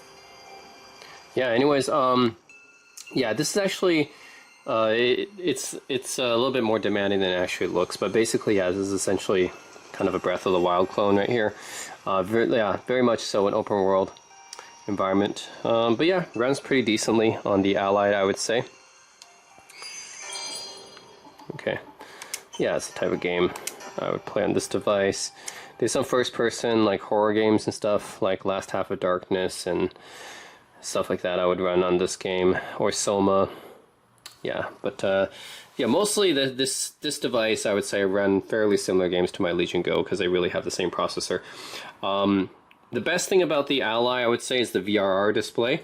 That means it's variable refresh rate. That's probably the best thing about this device. And the face buttons are pretty nice and big too. But other than that, I don't really think it does anything too well, I would say. There's definitely, like, I would say if you're just looking for a nice gaming handheld for the price, then the RG Ally is good, because you can easily find this secondhand online very cheap on a Facebook Marketplace or something. But it's definitely not like the best handheld in terms of specs or features. Like the VRR display is really the standout feature of the Ally. Other than that, I think there's things like Steam Deck does better, or Switch OLED, or Legion Go, yeah, or Win 4. You know, they all have their advantages over the Ally. I think the Ally is just like, if you really like the VRR display, then sure, that one's probably the one to pick up. Okay, next up is probably the most famous out of all the PC gaming handhelds, which is the Steam Deck, and this is the OLED version, which has, of course, an upgraded display using OLED, but also, yeah, this, I think, has slightly better speakers too, compared to the original version. How you can tell it's the OLED version, by the way, just the only difference I would say, just from an external standpoint, if you guys don't turn it on, is really from this this button here, which is a little bit, the power button is a little bit differently colored. Yeah, and then the boot up logo is a little bit differently colored. That's really about it. This orange, yeah, the orange power button, because the original Steam Deck, the non-OLED version, has the black. Okay, so of course you get a touch display here as well. I have to say the Steam Deck OLED is really, really good. This would be the one, if someone asked me, hey, I'm looking for a PC gaming handheld, what do you suggest? I suggest the Steam Deck OLED, because it's very reasonably costed, and overall really good. Like, the display is obviously great, like being the OLED display is really good, but the controls are also pretty decent as well. Like, the D-pad could be better, sure, but the analog controls, very, very solid, very, very solid feeling. Buttons, face buttons here, I think also very solid feeling. And this is essentially the start, select. This would be the context menu of the Steam. menu. Having these trackpads is kind of interesting too, because not a lot of the other ones have trackpads like this. So that's something that also makes the Steam Deck stand out a bit, is with these trackpads, in case you need mouse cursor control in a game. I don't tend to use the trackpads that much, but it's nice to have them. And then, yeah, so up here, so you have power button, USB-C, up here, headphone jack, volume, and, oh, I don't know how well you guys can see that. Okay. This thing doesn't like to focus. Okay, here we go. So yeah, power button, USB-C, headphone jack, volume buttons, and you got the shoulder buttons right here, and the trigger buttons on the back, all very easy to hit, very big. And then on the bottom here is just the micro SD card slot. That's really all that's there on the bottom. And on the back you have additional 4 buttons actually. So not just 2. A lot of these other ones only have 2, right? Like GPD Win and ROG Ally, they only have 2 on the back. Steam Deck actually has 4 on the back here, which is pretty cool. So you got extra buttons on the back. Yeah, overall, and the size of the device, yeah, it is kind of a bigger device. I would say this is probably the second biggest device I have here. The Legion Go is the only one that's bigger than this. Yeah, but, you know, it's definitely not pocketable or anything, but still, like, fairly portable. It's not, like, too bad. Oh my god. Wake up. Wait, wiki.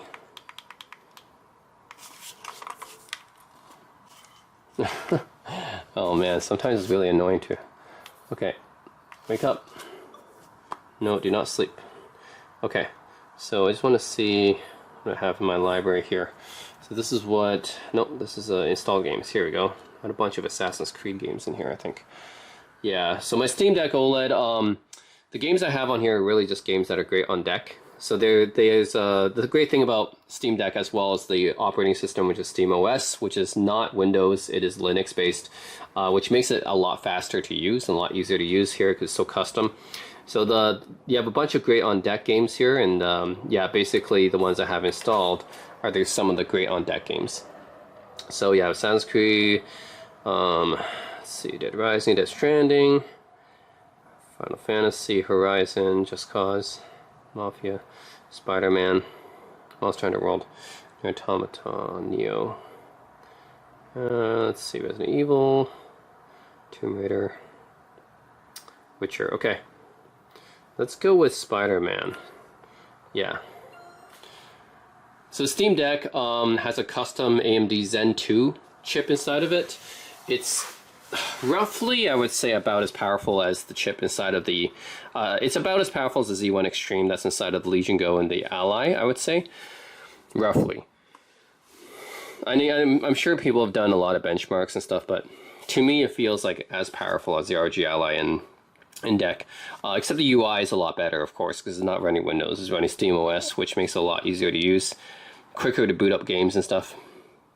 Proton, you know.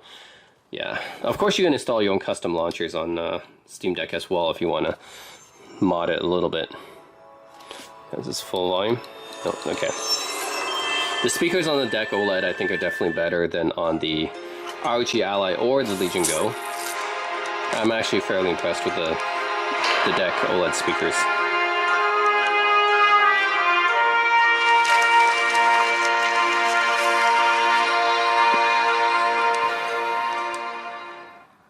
Yeah, and this is a gorgeous display.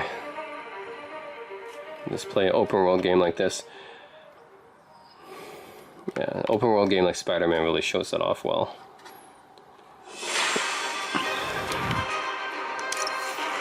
Oh. Got my flashy combat here.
What's your status? Almost done here. You? We're about to go in. Be there soon. Can't wait to see Willie's face when you slap the cuffs on him.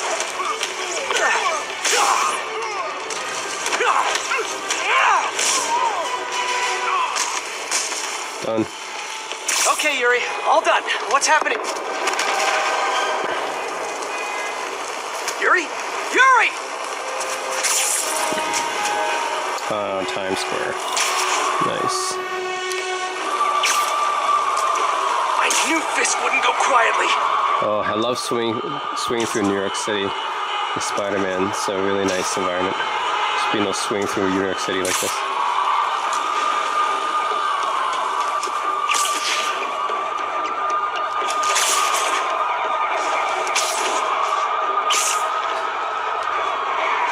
Yeah, beautiful Central Park. Look at that.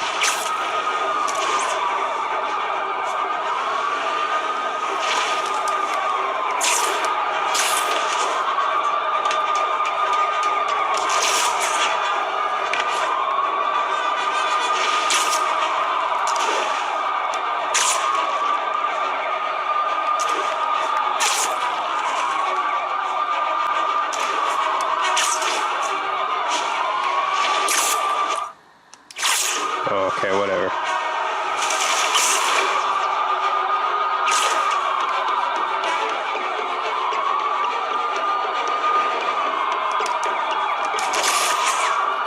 Whoa.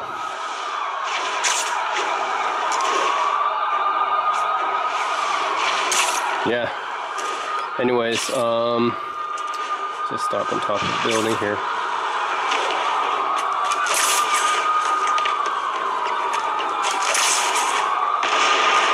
Yeah, the Spider-Man on the Steam Deck OLED looks really good.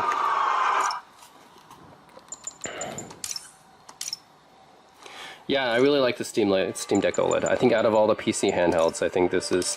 The GPD Win 4 is a really unique one, but if you just, for a general recommendation for one that's really well costed and performs really well and has great controls, great speakers, great display, I think the Steam Deck OLED really hits it out of the park.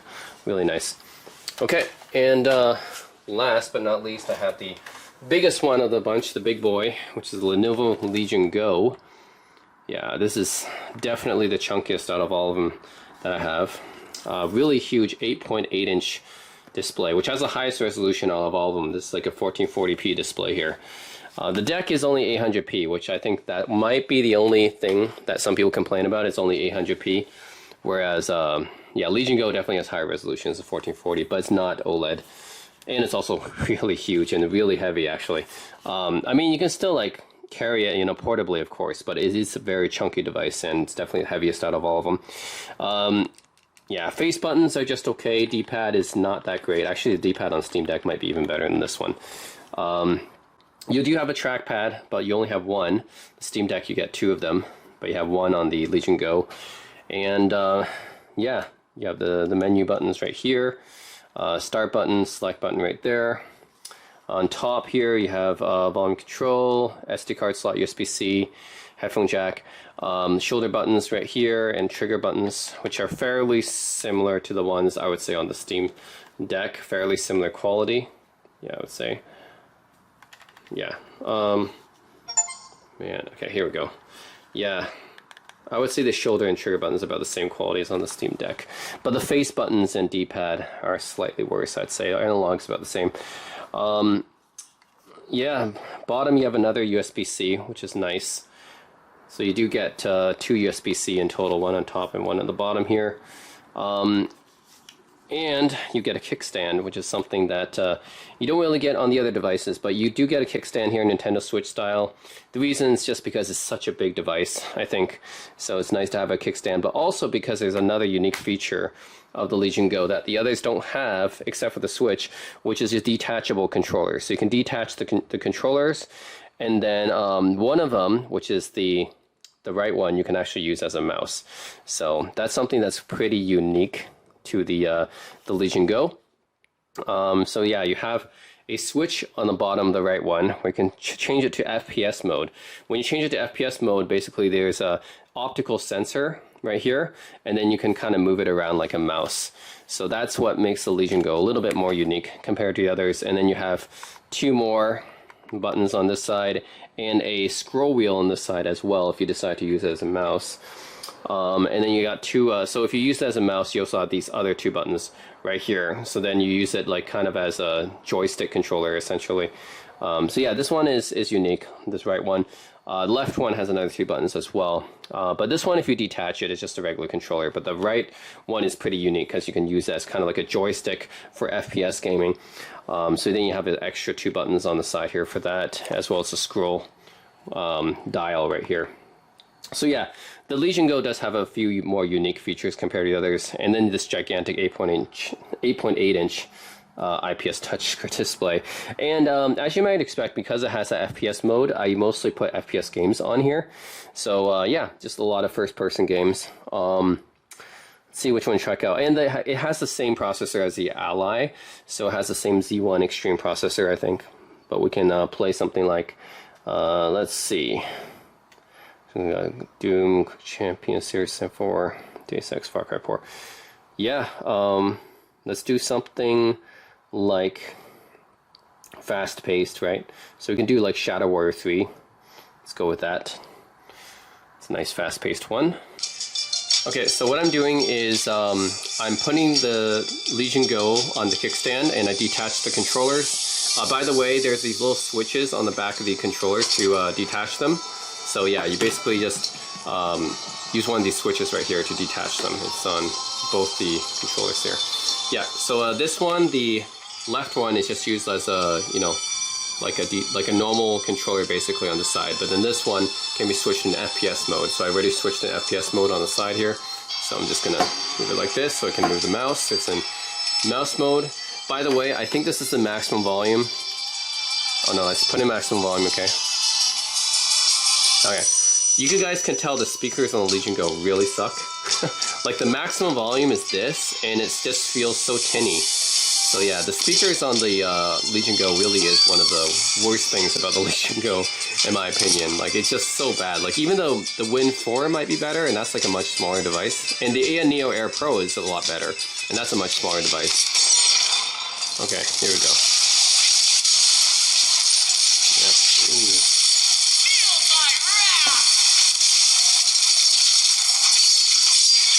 I can do like slice them, or I can use my guns.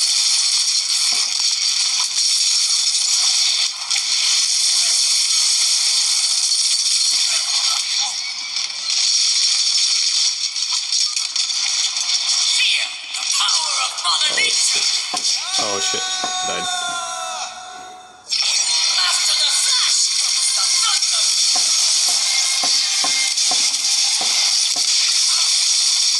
Granted, you need to have like a big surface to be able to use this mode.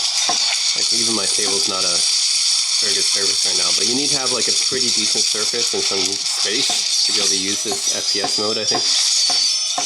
Yeah.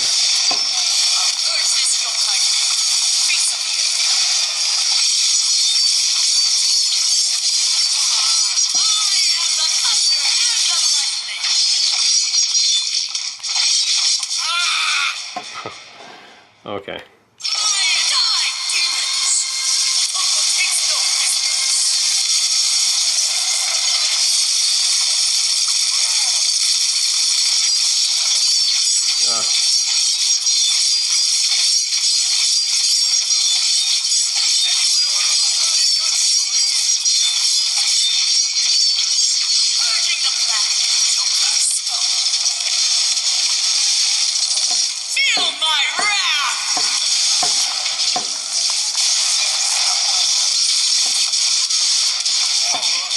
Oh my god, okay.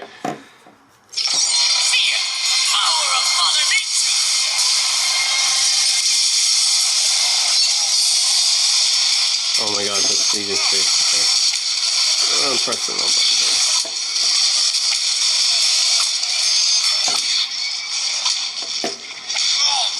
Yeah, where's my start map to in this game? Alright, here we go. That was it.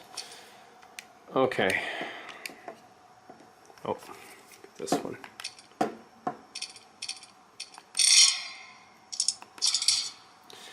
Yeah, so overall, I would say it's like kind of clunky-ish to be able to use this mode. Yeah, you still need like, it doesn't work like equally well for every game, but it's okay. Just to be able to have this mode is interesting, I guess. We'll switch it back there. Okay.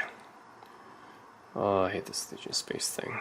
This Legion Space, oh, okay. Anyways, yeah. That's a Legion Go.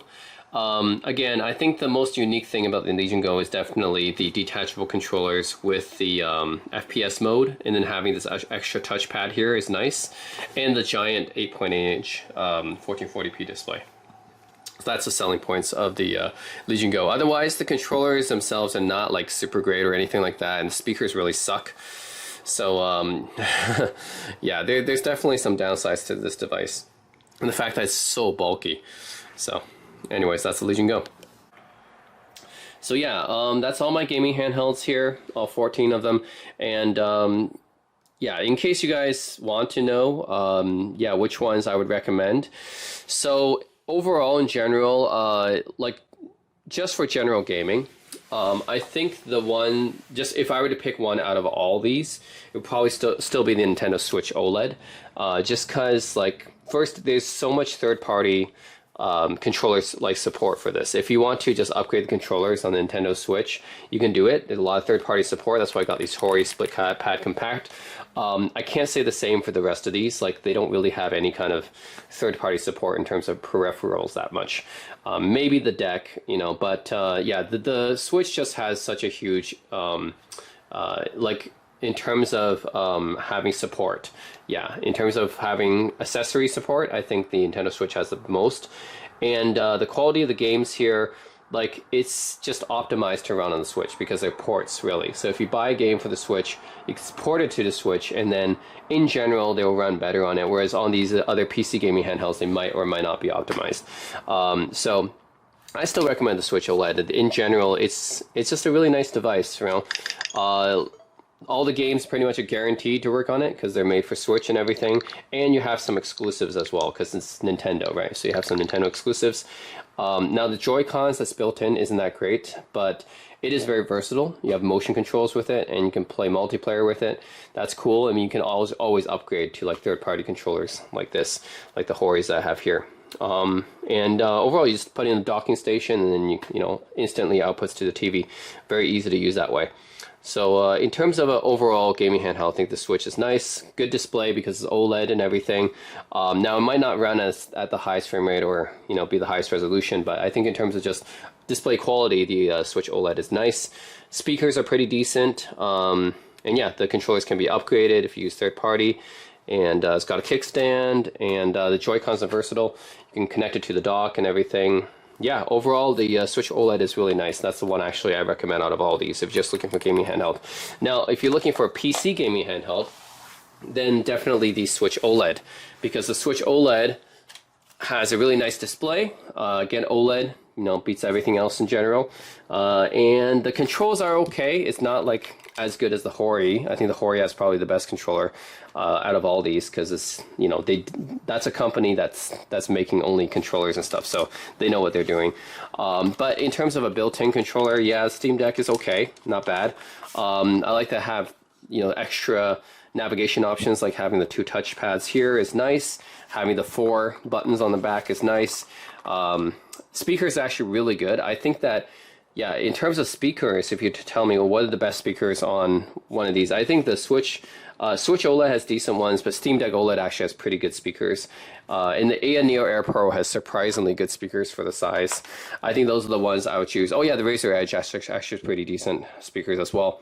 But yeah, the Deck OLED, good speakers, decent controls, display is great. It's an OLED display, of course, and yeah, just kind of a versatile device. And out of all the PC gaming handhelds, this has the most third-party, you know, accessory support because it's the most popular out of all the PC gaming handhelds. And on top of that, the price is very reasonable, I would say. Like for like $600 or something like that. It's reasonable. It's not like, you know, the Switch is cheaper, but at the same time, Switch games are more expensive. You gotta take that into consideration. Steam games are generally cheaper because they go on sale so much. But yeah, in terms of PC gaming handhelds, yeah, the deck is very affordable, I think, for what it is. And decently powerful, I would say. So yeah, that's my recommendations, I would say, if you're looking for overall gaming handheld, Switch OLED, and then if you're looking for PC gaming handheld, then the Steam Deck OLED, still my recommendations. The rest of these are just kind of fitting their own niche in some way, I guess. Yeah, I guess for emulation, any of the Anbernics are actually really good for the price. Like this Anbernic for like $80 is really good.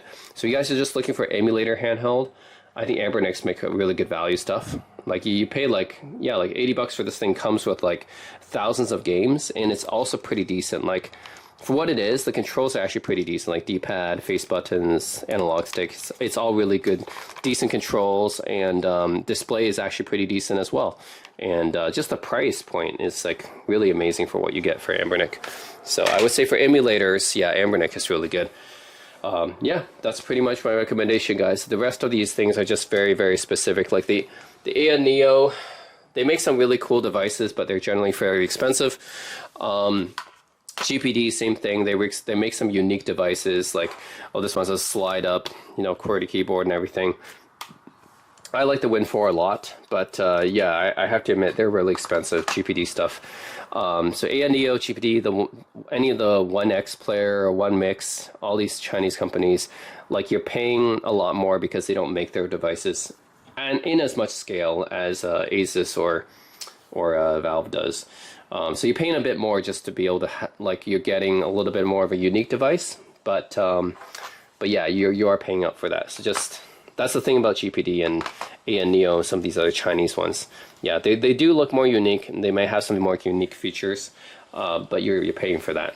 And yeah, that's pretty much it. Lenovo is kind of unique, I guess, the Legion Go, but personally I would not recommend it to everyone just because, like, yeah, it's a little, the software is not good, the Legion Space is not good, and I mean, the Legion Space is getting better, but it could be a lot better. It's definitely not as good as SteamOS. SteamOS is definitely much, much better, superior to any of the other PC gaming handhelds. And I guess if you get the Go S with SteamOS, that's better. But still, the speakers suck so badly on the Legion Go. I don't even know how they make such bad speakers on such a big device. The FPS mode is cool, detachable controller is cool, but yeah, I think there's a lot of... Yeah, the controllers are not that great. Yeah, there's a lot of lacking things about the Legion, I would say. The only cool thing being the detachable controllers and the big display. Yeah, and Asus Ally, nothing really special about it other than the VRR display, but you can find it cheap if you can find it second hand. GPD Win 4, it is a cool device, I have to admit, right? Really small, powerful. You do have the QWERTY keyboard here. So it is actually a really cool device. It's just expensive. Win Mini, same thing. Cool device, just it's expensive. But actually, I would prefer the Win 4 over the Win Mini, to be honest. I have the Win Mini as kind of like an extra cool little thing, but I think the Win 4 is actually just better. I like the form factor better on the Win 4. Yeah, that's pretty much it. Razer Edge is actually good for what it is. You can get it for like $200 or less than that. Really powerful for what it is. And again, Ayaneo is good too. It's just expensive. Yeah, that's pretty much it. Again, my recommendations is Switch overall, and then the Steam Deck OLED for the PC gaming handhelds. That's and the Anbernic for emulation. That's pretty much my overall recommendations for all these devices. So yeah, let me know what you guys think in the comment section below. Which one of these devices catches your eyes the most, and yeah, which ones you would go for. Yeah, let me know any questions, and as always, thanks for watching. So yeah, if you were to ask me like to go over each category, I'd say display-wise, definitely the Steam Deck OLED or the Switch OLED. That's for sure, because they're OLED displays. I am the Ayaneo Air Pro actually, because that also has an OLED display, so probably those three. For speakers, I think the Steam Deck OLED has great speakers, and the Switch OLED has pretty great speakers too, and the Ayaneo actually as well, so I think the same three again.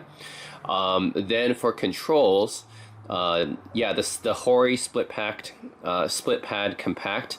That's a third party controller, sure, but definitely has the best controls out of all these. But if you say, okay, what's the best built-in controllers, then I would say, yeah, I would say the one on the Razer Edge is really good, because yeah, that's technically also a third party controller, but it's just, you know, it's on that thing by default because that's how Razer sells it. And then other than that, from the PC gaming handhelds, yeah, none of them are like super great, I would say, in every area. I just go with the Steam Deck still. I think the Steam Deck's controls are, you know, very usable. Yeah, whereas actually the face buttons on the ROG Ally is pretty good, but the D-pad wise, I think none of them are great. Yeah, that's just, it is what it is. The analog sticks and the touch pads of the deck is pretty good though, so I would maybe just go with the deck there. The Anbernic has surprisingly pretty good controls, given the price of that. So yeah, I'd probably go with those. And then in terms of features, I think the GPD Win 4 is really cool because of the slide-up keyboard. I think that feature set is really cool. And the Lenovo Legion Go, of course, because of the detachable controller thing. But I'd probably go with GPD Win 4 feature set-wise because it has a lot of, like, yeah, the fact that it has that slide-up QWERTY keyboard is really cool. In addition to having the optical track point nub, in addition to having a, you know, the touchscreen, in addition to having the mouse and keyboard and game controller switch, in addition to having the USB 3 port on there. So the Win 4 is actually pretty good. And then just overall value-wise, the price-wise, yeah, Steam Deck I think is pretty good price-wise value, like I said, and the Switch, you know, for its overall package and the exclusivity of games, I think that's good too. And then the Anbernic is really good value because it's less than $100 and comes with all these games built in. If you like guys like want to emulate something, so I think those three for value. So that's it, guys. Yeah, that would be my overall take in each category, which one I would take.